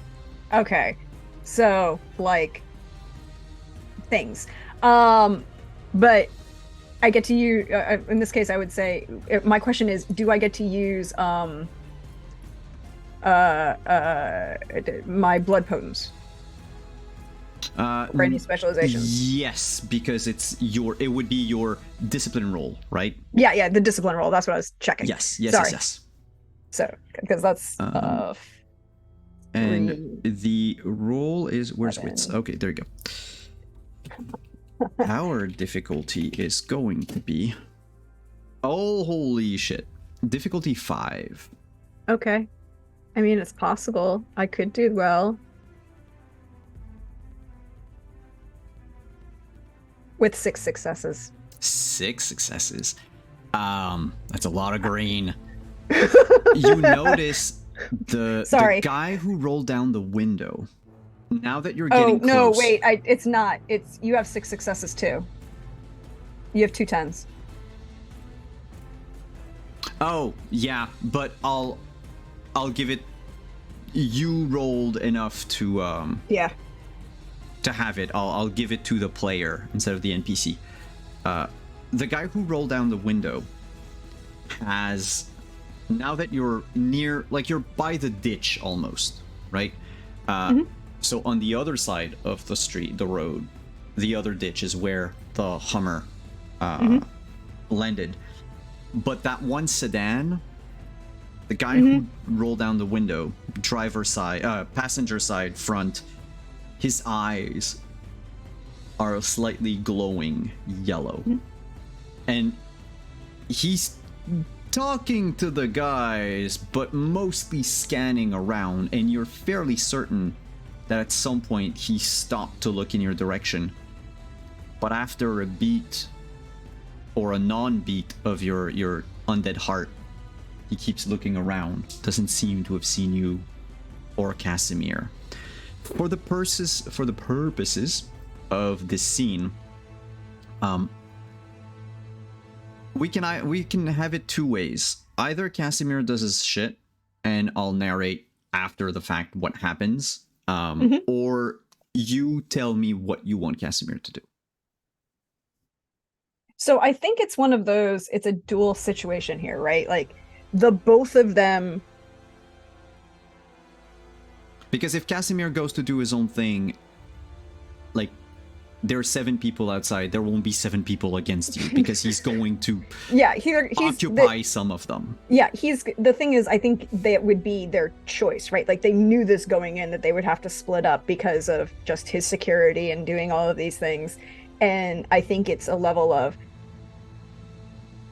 she's going directly for the target, he's going for the backup and coming back as a circle around to the target. Not that he doesn't trust her to do it herself, but at the same time, I think like there's an actual affection there, and he also is kind of pissed at Mehmet as well, right? Like he wants his own. So, you know, he's like, I'll just take care of the little side pieces and then we can take care of the problem, kind of thing. All right. So I think that's like trying to target the side and then go for the actual target. Okay. So you're gonna go basically come from each side and then pincer them. Yeah. You are unseen, so technically the advantage is yours. Cool. The way they are placed right now, 7 of them, right? No more than 2 agents can be found within close proximity to one another. They keep a certain spacing, but if there is something, like if you wanted to, let's say, attack 2 people in melee, like you could, but no more than 2 at a time, because they're never... If two guys are within, 5 feet of each other, then it means that the others are farther away from them. They try to keep this like perimeter, right? They're trying to maintain a perimeter.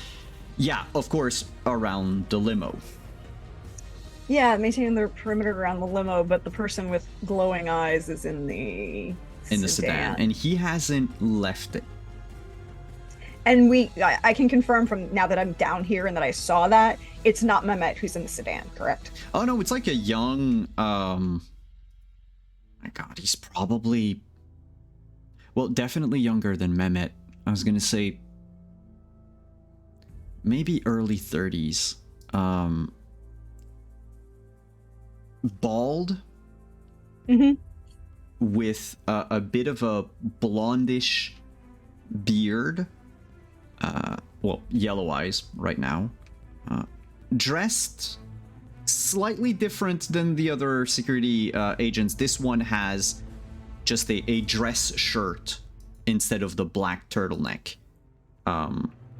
With, open collar. And from where you are, like if he was wearing body armor, you're fairly certain you'd see it. But then again, glowing eyes probably doesn't need body armor. No, he doesn't. It'd be really, really shitty for him.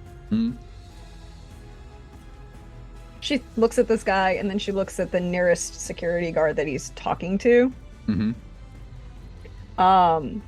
So, fun things that I get to do now. Because I've tweaked some things. I'm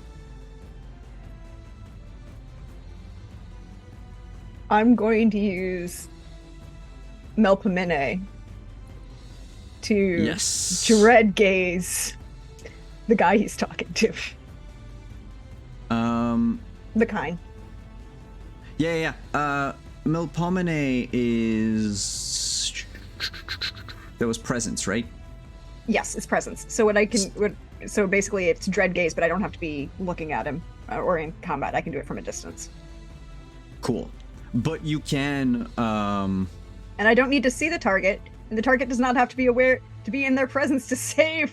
Safe to be close enough to hear the voice. So they are going to hear your voice, so that's going to break your break your unseen passage is what I was trying to... She would probably do it like from the ditch and around, like break visual line of sight, right? Like she knows where their current lines of sight are, and she's going to break their lines of sight to do it. Then I would say, while I'm looking for the dread gaze... Oh, you have it on your sheet anyway. Yeah, and it's mortals are unable to... So it's a charisma... Freeze with fear. Yeah, but I think... Is it one of those? They get to roll composure resolve. Okay, they can still try to roll composure resolve. Okay. Yeah, versus my charisma presence. Where's composure? Oh yeah, that's you gotta love that. So for them it's social and mental.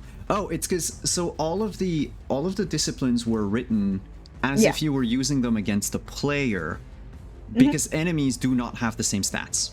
Yeah, of course not. So that would be against Mr. Mortal here. So can you make your charisma presence roll?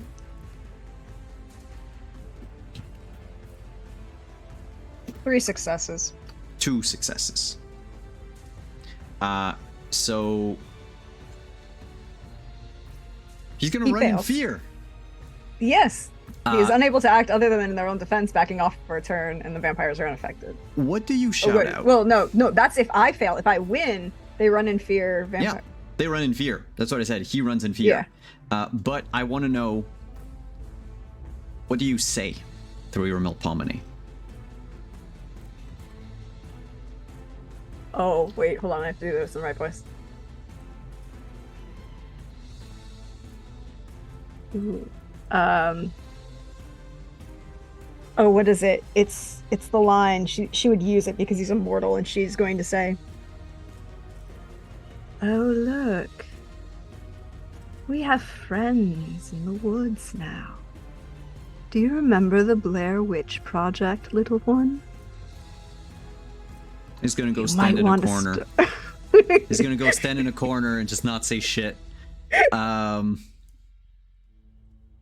right. The woods welcome you. And then she's like, and then the minute she says that, she's going to continue along the ditch, and then, you know, like using the ditch as a visual line break from the dark, you know, and then to try and then reactivate Unseen Passage. But I have to make a rouse check for the Dread Gaze. Yes, you have to.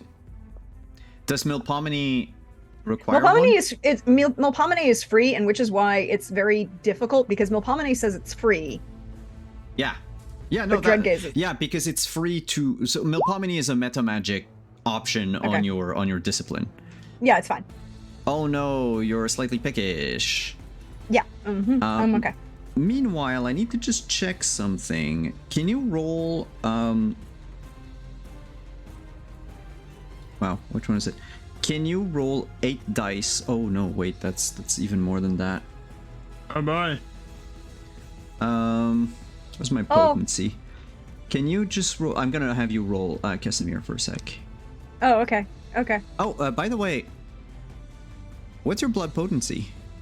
Mine is 2. Is Dread Gaze level 1? No, Dread Gaze is level... Okay. Never mind. Dread Gaze is... Level 3?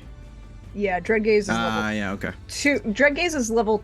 Yes, because I replaced Melpomene with Lingering Kiss. So Dread Gaze is level 3. Okay. So, yeah, no reroll for you. But can you... Okay, can you roll 10 dice for me? Oh, sure. Oops, 10 I'm missing 10 greater than 6? Wait, greater than 6, yes. Where's my greater than? Where'd it go? I don't know, mine's alt period.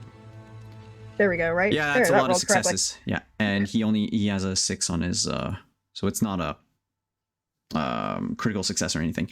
But you notice the person with the yellow eyes looks over to where Casimir stands, and he is like, he just walked up into the street, and he immediately freaks out.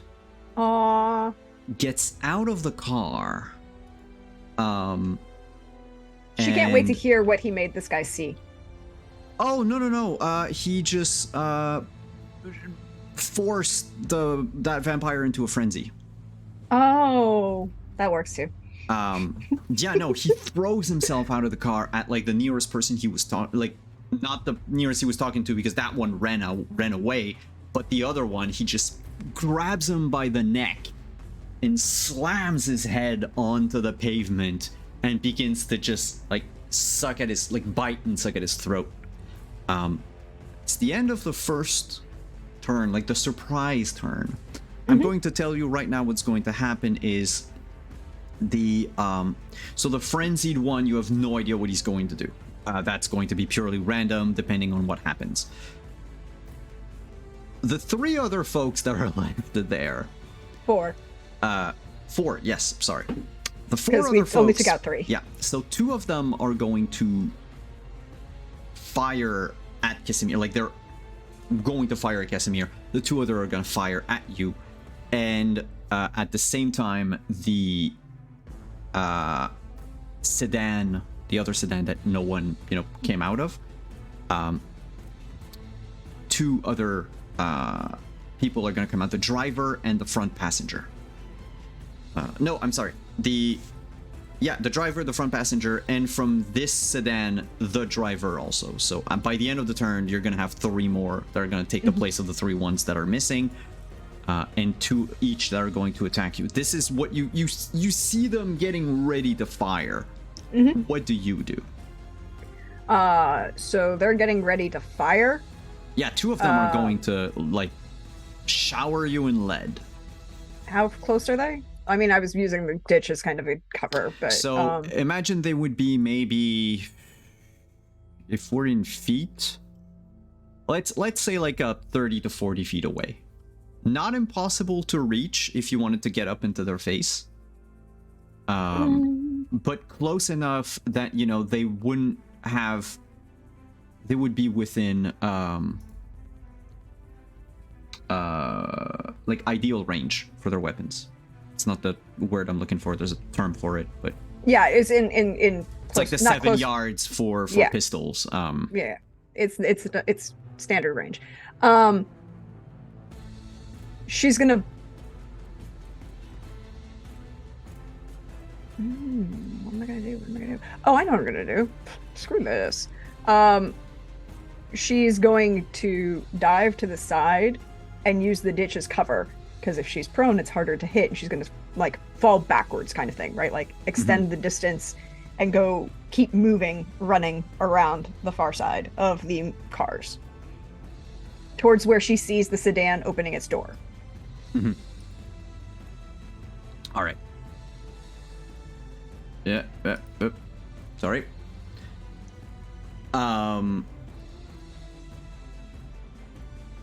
We'll say the car will give you a 2 dice of defense. Okay. Casimir doesn't give a fuck. Charge at the closest with the he's gonna let them pepper him.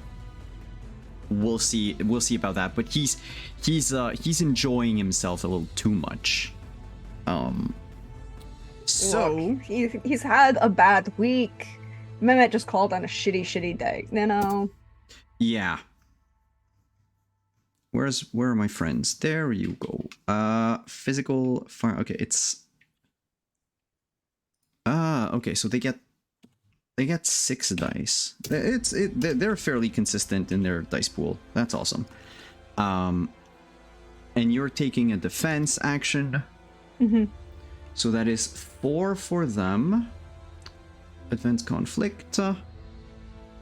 And we need defending.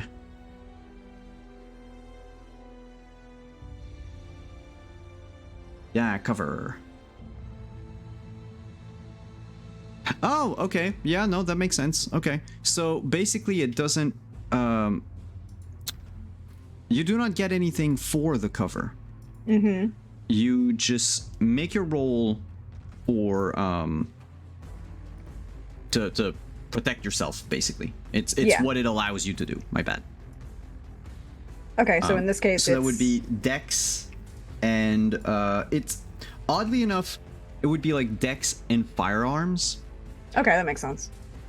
Because this is sort of a because we can then go into, like, if you decide to fire at them or anything, then that could also resolve that conflict. I think that's what she's gonna do, is like as she's running, she's got the Glock in her left hand, and she's just 3 button bursts with the left hand. The Colt is still holstered at the moment. Yeah, I figured you're not gonna take it out until there's only one bullet inside anyway. And it's got the person's name on it, literally. So 5 successes. 6 successes you got. Oh, 6, that's right, yes, 6. Yeah. All right, that's gonna take 1 out. I'm just checking very quickly for our boy Mehmet. Yeah, Mehmet gets shot like twice. Mehmet or Casimir? Casimir, my bad. Casimir I'm like, gets shot if twice. I got shot, Excuse me. if I shot Mehmet, I'm be like, No, he gets shot twice. Like 2 bullets will hit him. Basically, he would take a total of like 2 superficial damage. But as he does so, he gets close to one of the guys with the submachine gun, grabs it in his hands, and just smacks it across his nose, and then shouts as his hands are basically not burnt necessarily, but yeah, he hit it fast enough to get the ejecting casing burned. Yeah, basically it would be well, he got like his hands around the barrel. Yeah, it's a little hot. But you know, it's a little hot for the dead flesh. In your case, you take 1 down. Another one's been taken down, but 3 more have taken the place of now the 5 that were gone. So we're back to 4, except the frenzy person. Yep. So I need to I'm just going to basically roll a d10 on an 8 and above. He will do something that will help you. Okay. No. So even he goes after you, odd he goes after the person that is the source of the frenzy. Oh, he goes after Casimir. He goes after Casimir. She will literally, as she's running, say, "Oh, so sorry about your student, ass face." We'll leave that for so next turn we'll start. Casimir is gonna tussle with the frenzied vampire. No, it's one of those, it's like, as she sees this frenzied vampire going after Casimir, she's literally just gonna say, "So sorry about your student, ass face." She doesn't know if he is a child or just a student, and at this point it could be either. No, Or but minion. I'm saying for the next turn, what are you going to do? For the next turn, what am I going to do? Yeah, because he So doesn't she's seem to register when you No. taunt him. No, she's shouting out to Mehmet, not the guy who's Oh, frenzied. okay. You know, she's like, and that's natural selection of whatever he was to you going after. That's just whatever happens next is not in any way, shape, or form her fault. But she's moving towards the sedan that these other guys had gotten out of, right? She is going to do something. She is going to run up, and because they're getting out of the sedan, she's going to use the car door of the sedan to shove them into the door of that, and then using her right hand to do that, and then just fire into them From into inside. the car. Yeah, use the door, shove, fire. Twice. Ooh. I would say make a roll, but I think their roll is different. Give me a sec.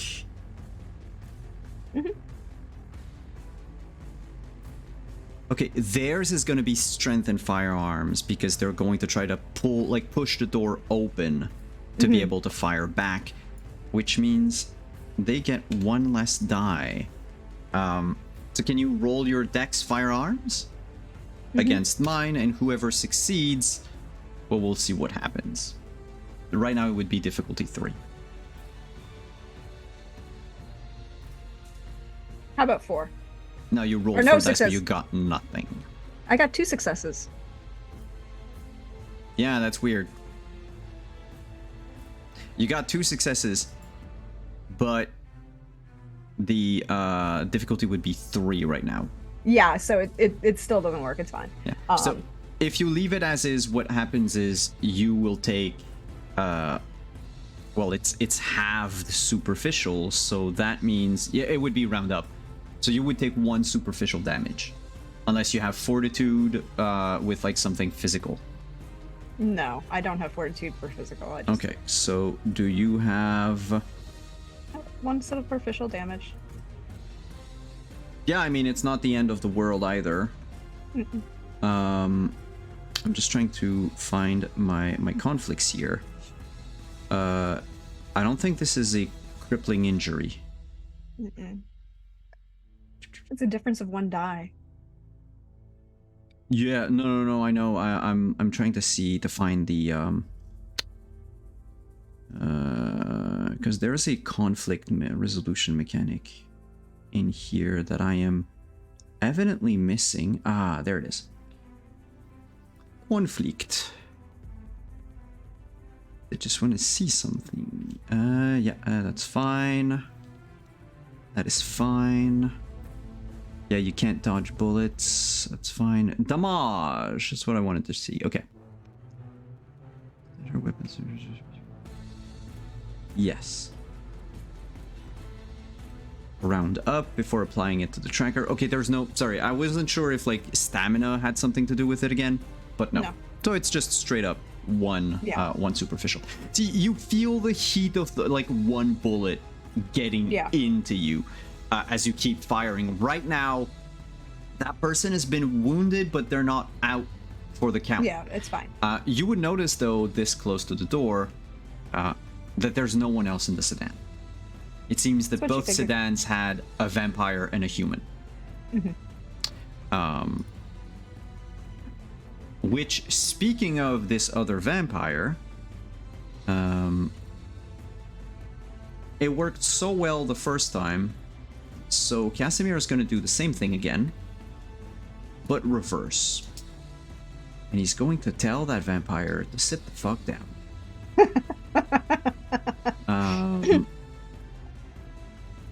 I just need to lock in eyes with them.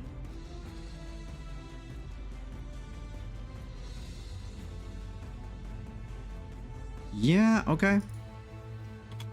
No, that's Ventru. Sit down and let your betters tell you what to do. Doesn't seem like it's a Ventru. Auspex is not a Ventru discipline. This is true. I'm just making that up. 5, 6 successes on Casimir's part, so the other person will be that vampire is going to be apathetic for 2 turns.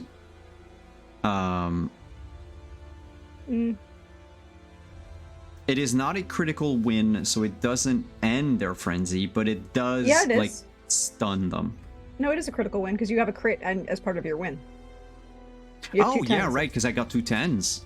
That is true. Well, regardless, it would have worked with the stun because as Casimir is going to shout at you, just stake.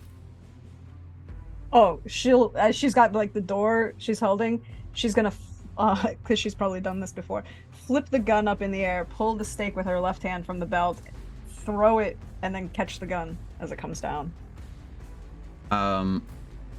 Just in case, give me Dex and Athletics. Yeah. Difficulty 2. You're not trying to kill Casimir. No. You're just lobbing a stake. But there's also someone pushing the door against you, which is why I'm asking the...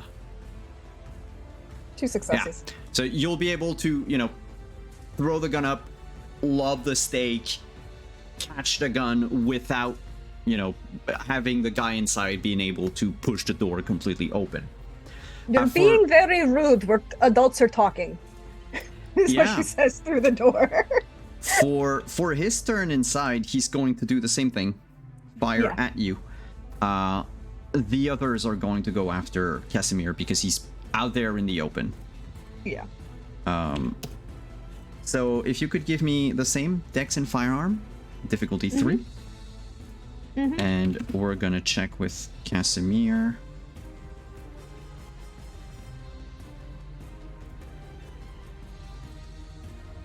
Six successes. That's a lot. That's a lot. Okay, cool. And yeah, so he's going to be fine. He uses the other, the now staked vampire as a human shield. Yeah, well, an undead shield. And you end up shooting and finally getting the person in the sedan down. And with that, we're going to pan to the rest of the fighting as it pretty much, once you've got a hand on him and fire a few shots inside the sedan and you look up, you can see the other 2 that were after Casimir fall down on the ground and begin to sort of... They're not convulsing, but they're having a very bad trip. And he's got these like wide orange eyes on and looking at both of them as he like whispers something in Arabic under his breath. They're freaking out. And there is a staked and bullet-riddled vampire. No one got out of the limo. Yeah. She's gonna pop Sense Beast because fuck this shit. She knows he's here somewhere. You have to roll for it or it's automatic. It's in and of itself, it's automatic. But if I need to know more information, I can roll. Oh, yeah, okay. Well, I forgot to say something during your last turn. My bad. Your phone went off mid-fight. Oh, okay. So let's bring this in. She's like, she hears the phone ring. She goes, "Fuck this shit."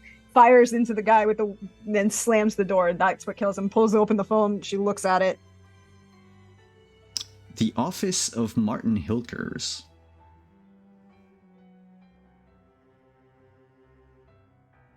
Do you want to talk to the shithead prince, Tata? And that's when you would see him with the orange eyes, just like looking at the other two and whispering, "He's kind of busy right now." Mm-hmm. She's gonna put the phone on the roof of the car and swipe up to say, "Sorry, driving." There's a text message. There's just gonna be another text reply very quickly.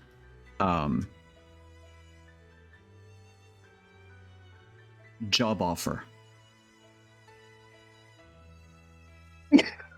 Fucker. Just 2 words. Job offer. She's gonna leave the phone on the hood of the car. Leave the phone on the hood of the car. Turn. And the limo is the only car where 2 people have not gotten out of, correct? There's only 1 person that got out of it. Yeah. The driver. The driver. And then if you do activate Sense the Beast, yeah, there are currently 3, I'm going to quote living vampires, 3 existing vampires. The staked one, whose beast is now completely subdued. Yeah, you and Casimir. There's nothing coming out of or emanating from the limo. Oh, fucker. He's not here, Tata. You just hear as he shoots the other 2 down. Says, "What?"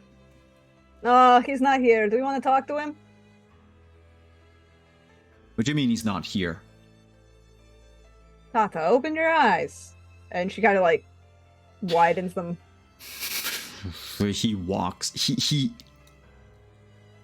stomps towards the limo and opens the door,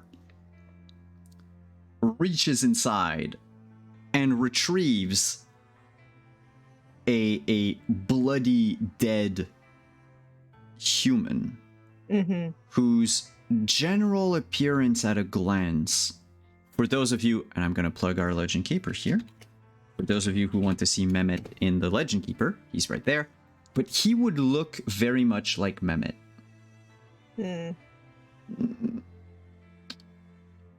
Probably like a Middle Eastern man in his 50s. Like, you can see his hair is a little more like grayed out. He's got like liver spots under his left eye. But the same, nice dress shirt, nice tie, nice jacket, but of course covered in blood now. He wasn't drank. His throat has been slashed. He's almost been beheaded, basically. And Casimir will just fling it like a ragdoll, very angrily.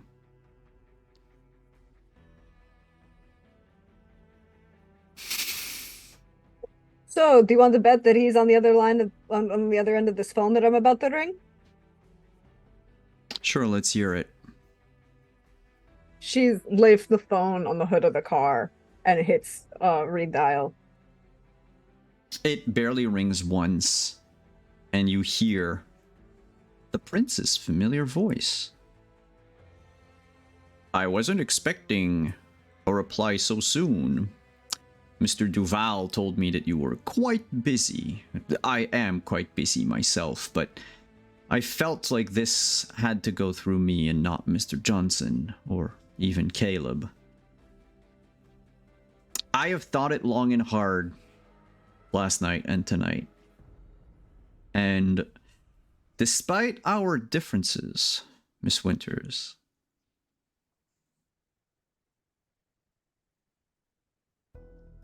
I would like to offer you a position at the court.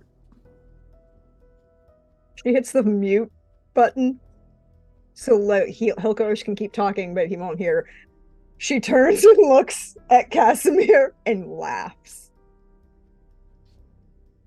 Casimir says nothing, but he looks at the phone like warily. And Hilkers continues and says, clearly, Miss Duhamel is not the person for the job. And I get a feeling that to have someone who wouldn't be afraid to say no to my face would be good for the Camarilla and the city. To have someone who is not a sycophant around me. And from what I've heard, you have a somewhat passively positive relationship with Mr. Duval. And I've seen what you've done at the Elysium. So I extend the offer.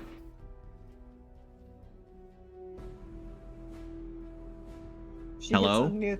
Hello? She hits on mute. Oh, so sorry about that. I lost your signal for like 30 seconds. I'm going to have to call you back, however. I'm in the middle of a small little thing. I hope you have a really pleasant night and that, you don't get stabbed in the back by, neighbors. Bye!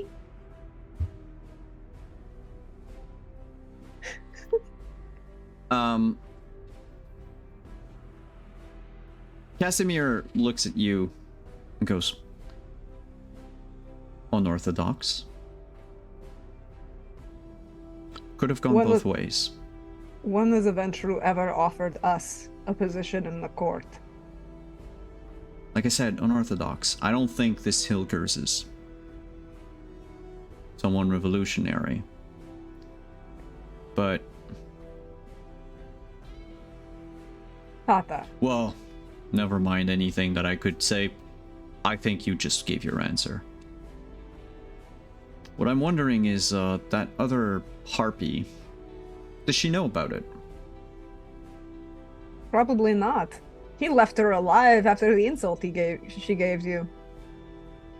Do you think the prince has a humiliation kink? He's a Ventru. And like he says that very casually as he goes and grabs the staked vampire and drags him back and lays him on the top of the limo. And she's just like kind of putting bodies in cars at this point. And he goes, he's a Ventru. Isn't that part of their whole thing? That whole Agoge thing? They have to prove their worthiness and ultimate submission to whatever kind of bullshit that they got going on. That could be some sort of weird initiation rite. Your sense the beast begins to nag at the back of your mind. Oh, she's gonna go further on it as she makes eye contact with Casimir, but she doesn't stop her, like, very calmly putting dead bodies in cars. There are things approaching. Oh, yeah, there from the hills.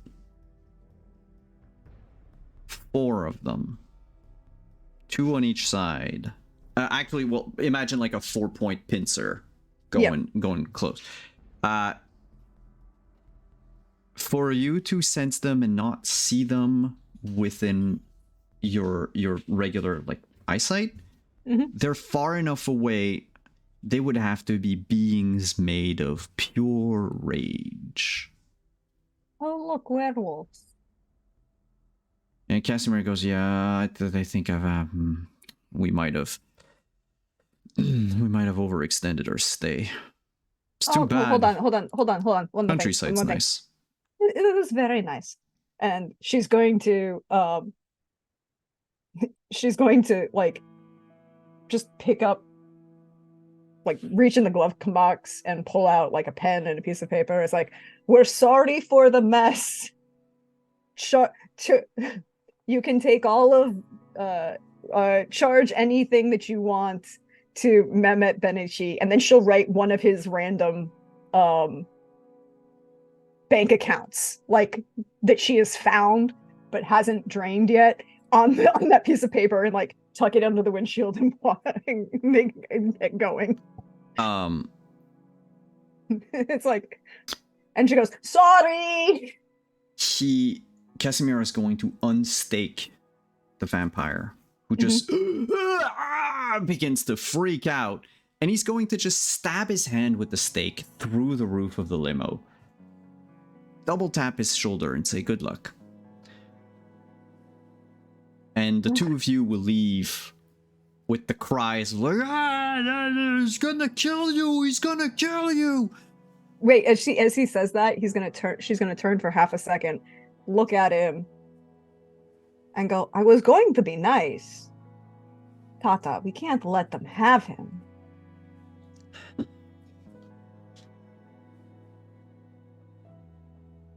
Let them have who? Oh, I was going to take out for Zalmadi. Nah, it's not worth it. Okay. And then she'll just take the Glock and fire at the kneecap of the guy. Like, he's a vampire. It's going to sting, but it's not going to do much more. It's going to break his kneecap, which is important. Not enough on a vampire. That's true. You would need like, if you went and got the sniper rifle, you could probably blow the kneecap off. She's like, but he's not going to run like that. That's kind of what Casimir wanted. Like, he's not going to run very far. No, it's like, she was like, I was going to be polite, but now you're just an asshole. You walk back to the vet, and she will do a full breakdown check on that car, under the hood, underneath the carriage, checking under the driver's seat, checking tied to the steering wheel, checking this everything, and checking that Zalmadi's gun is still in the trunk. They're still there.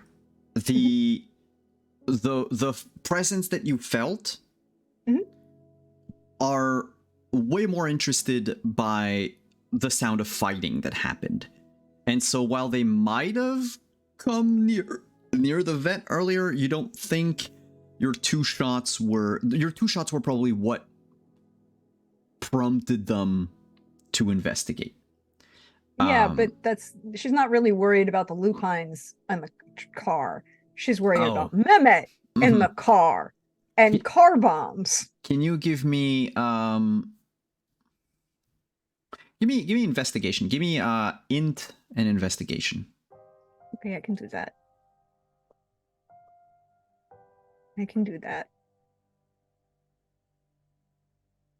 We'll leave at, it's basically a difficulty 0, right? The higher you have.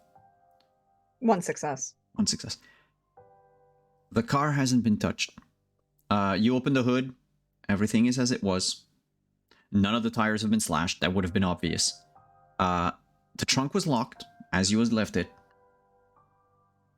There isn't any, like, suspicious flashing lights under the car. And even just looking at the general area around the car, the grass hasn't been like, except the place where you stood earlier with Casimir, hasn't been trampled around.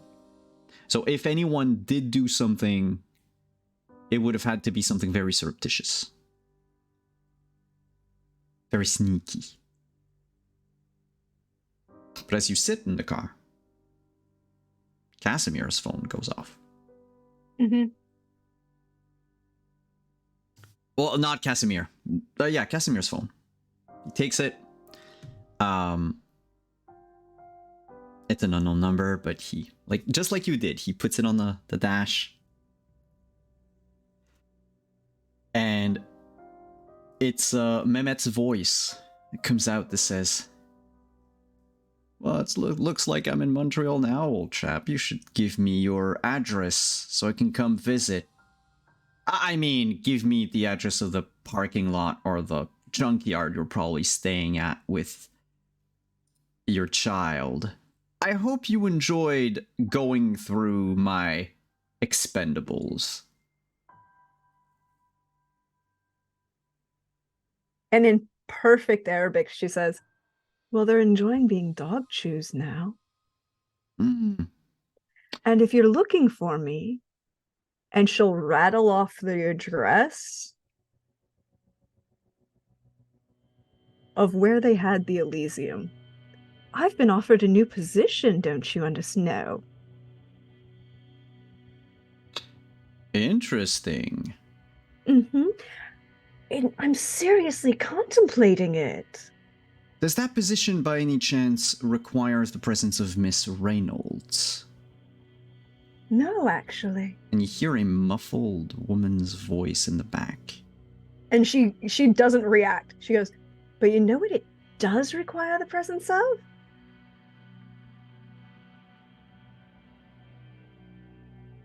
Oh, sorry, I thought you were saying something important.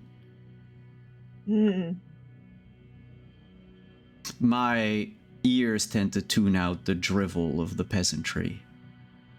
And those who are less than people. She slides the mute button and looks at Casimir with a perfect smile on her face. It's like, when we stake him, can we cut it off at the same time? I will do so many things to his body. I will find a necromancer to just bring him back over and over. And as he says that, of course, Mehmet continues to talk.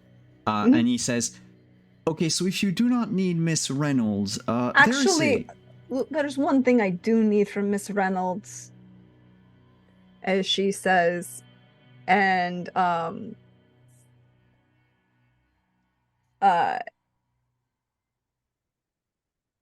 because he needs her for a friend who has been owed a seer in the past. Oh, really? And then she switches to Roma loudly over the phone and tells Talathea,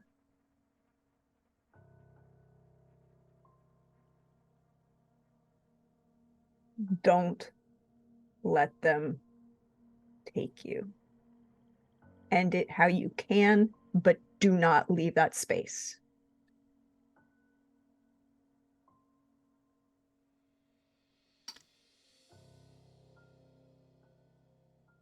And with this strange kind of hinted at revelation, he hangs up. Talathea was still muttering in the back. You don't know if he's going to do anything to her. No, but you are an hour and a half away from Montreal. That's okay. She picks up the phone and calls. She picks up the phone, and as she gets in the car and drives a aggressive speed limit. Speed limits don't exist. This is a 1963 Spider Corvette. Fuck speed limits. She's sport tuned this car. An hour and a half is only it's if you're doing 60 miles an hour. It's always been just a suggestion anyway. It has been. She'll call Silvio. Ooh. Do you mind if we keep that for the premiere of the next season? Oh yeah, but okay. But I think we end this session on with Silvio picking up the phone. Well, I don't even know if he's picked up the phone. Like the camera freezes on the. He would wake up.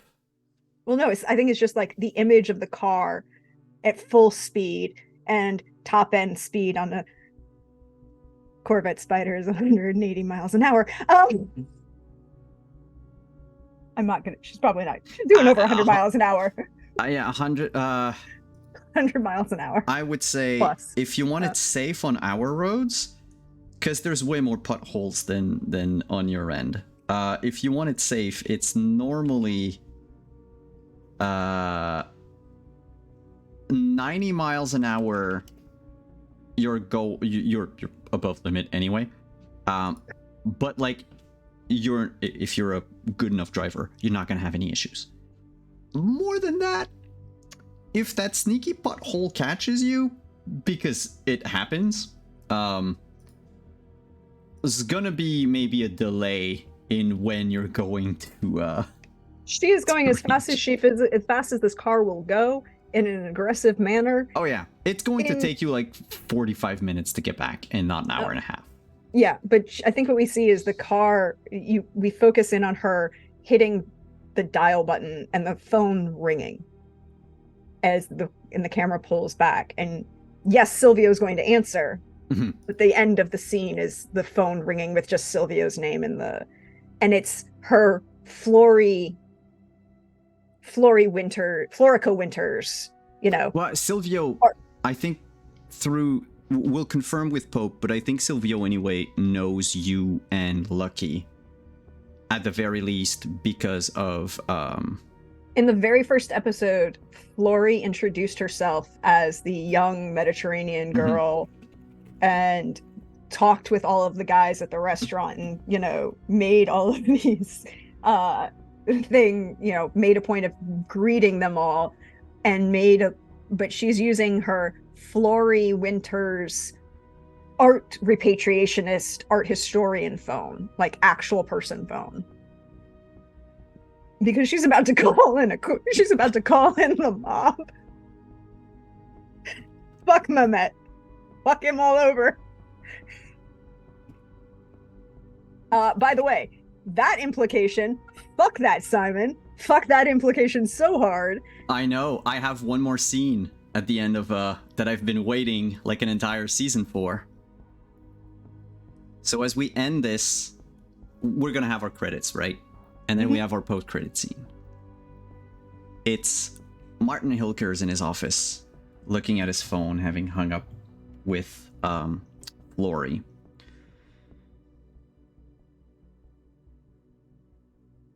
He like brushes off whatever thought he had, and then there's a buzz from his like speaker. It's the voice of Mr. Johnson. It says, "Your Highness, you have a visitor." And Hilkers goes, "Send him in." And the doors to his office opens. And you just hear the voice of Mehmet Benisi say, "Nice place you have there, my son." Yeah, fuck all over this shit. Fuck him. You know what? I feel even better now for everything I've done to Hilkers. Everything she's done to Hilkers, I feel even better about. And like the minute she realizes that what this is about, she will feel 15 times better with everything she's done to Hilkers. So yeah, the thing is the job offer. That was something he had in mind not long after the very first Elysium. Like, it was a toss-up between you and Betty. But because during the first Elysium you did your, like, Ravnos out shit, he was like, no, okay, I'm going with the safer bet.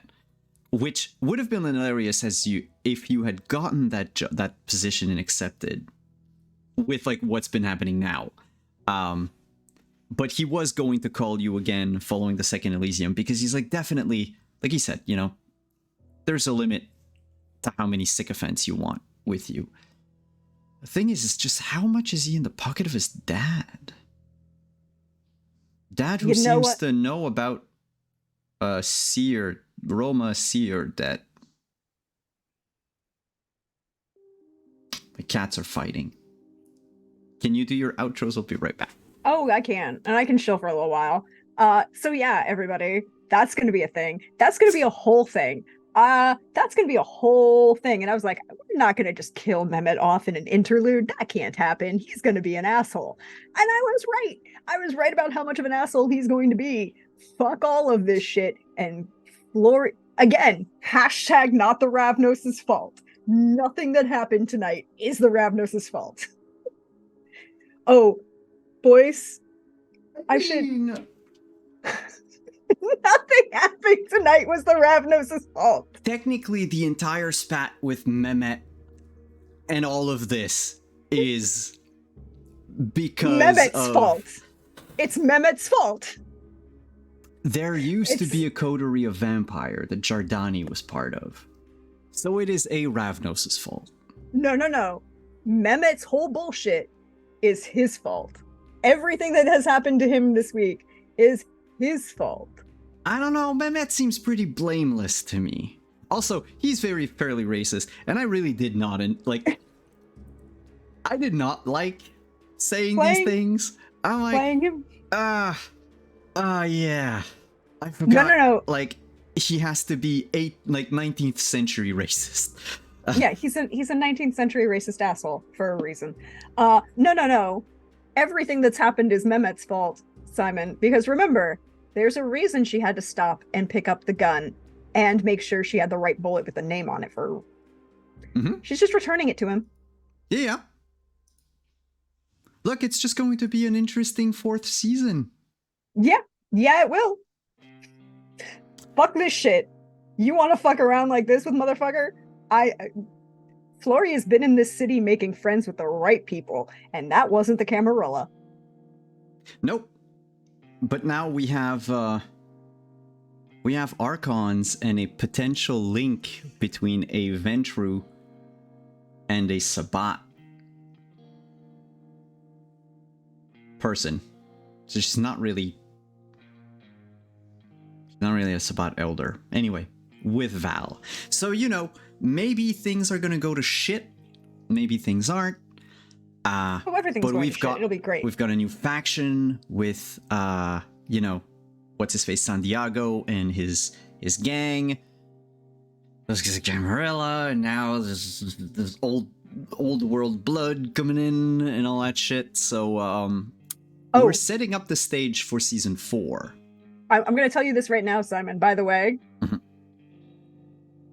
Flori wasn't playing by leaving that note for the Lupine with Mehmet's Oh, bank yeah, account information.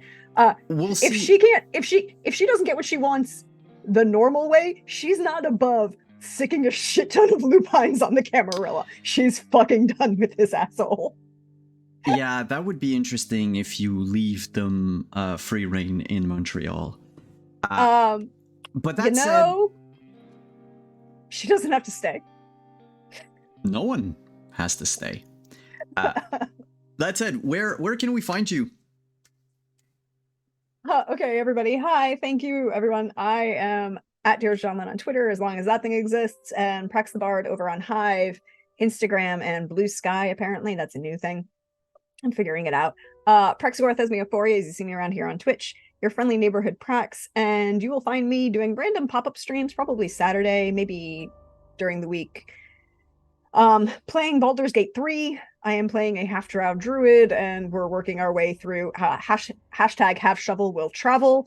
It is great. And if you know what that's in reference to, and you're watching this on YouTube, drop a comment about what that line I'm using references. And then Sunday on my channel, we are back with Arc 2 of Carousel Court. Last night was 1968. Election results were in. The presidential election has seriously made some changes to history. Some things were discovered, some juicy facts were taunted at and hinted at, and we are really embracing the soap opera-ish nature of this game. And we'll be back with 1972 on this Sunday. But other than that, check my socials, because I always post where I'm going to be, and the fun, wonderful, fabulous folks like Simon and Trooper and Pope, who I appreciate each and every one of you, and I appreciate playing this game with them. And yeah. Is it Monday yet? Um, thank you for being here. I thought we would run over a little bit more, but I forgot that things are like opposed rolls and all that, so it's a bit faster combat wise. Mm-hmm. But yeah, like I said, I've been waiting, sitting on my hands for like 3 months for that revelation. So Oh, I know something now. cool. You can find me over here. I might actually do the Jacques stream on Wednesday instead of Thursday this week, because I am at my parents' on Thursday. And there won't be any Scion this weekend. There, next Monday is Folly and Fredo's Interlude.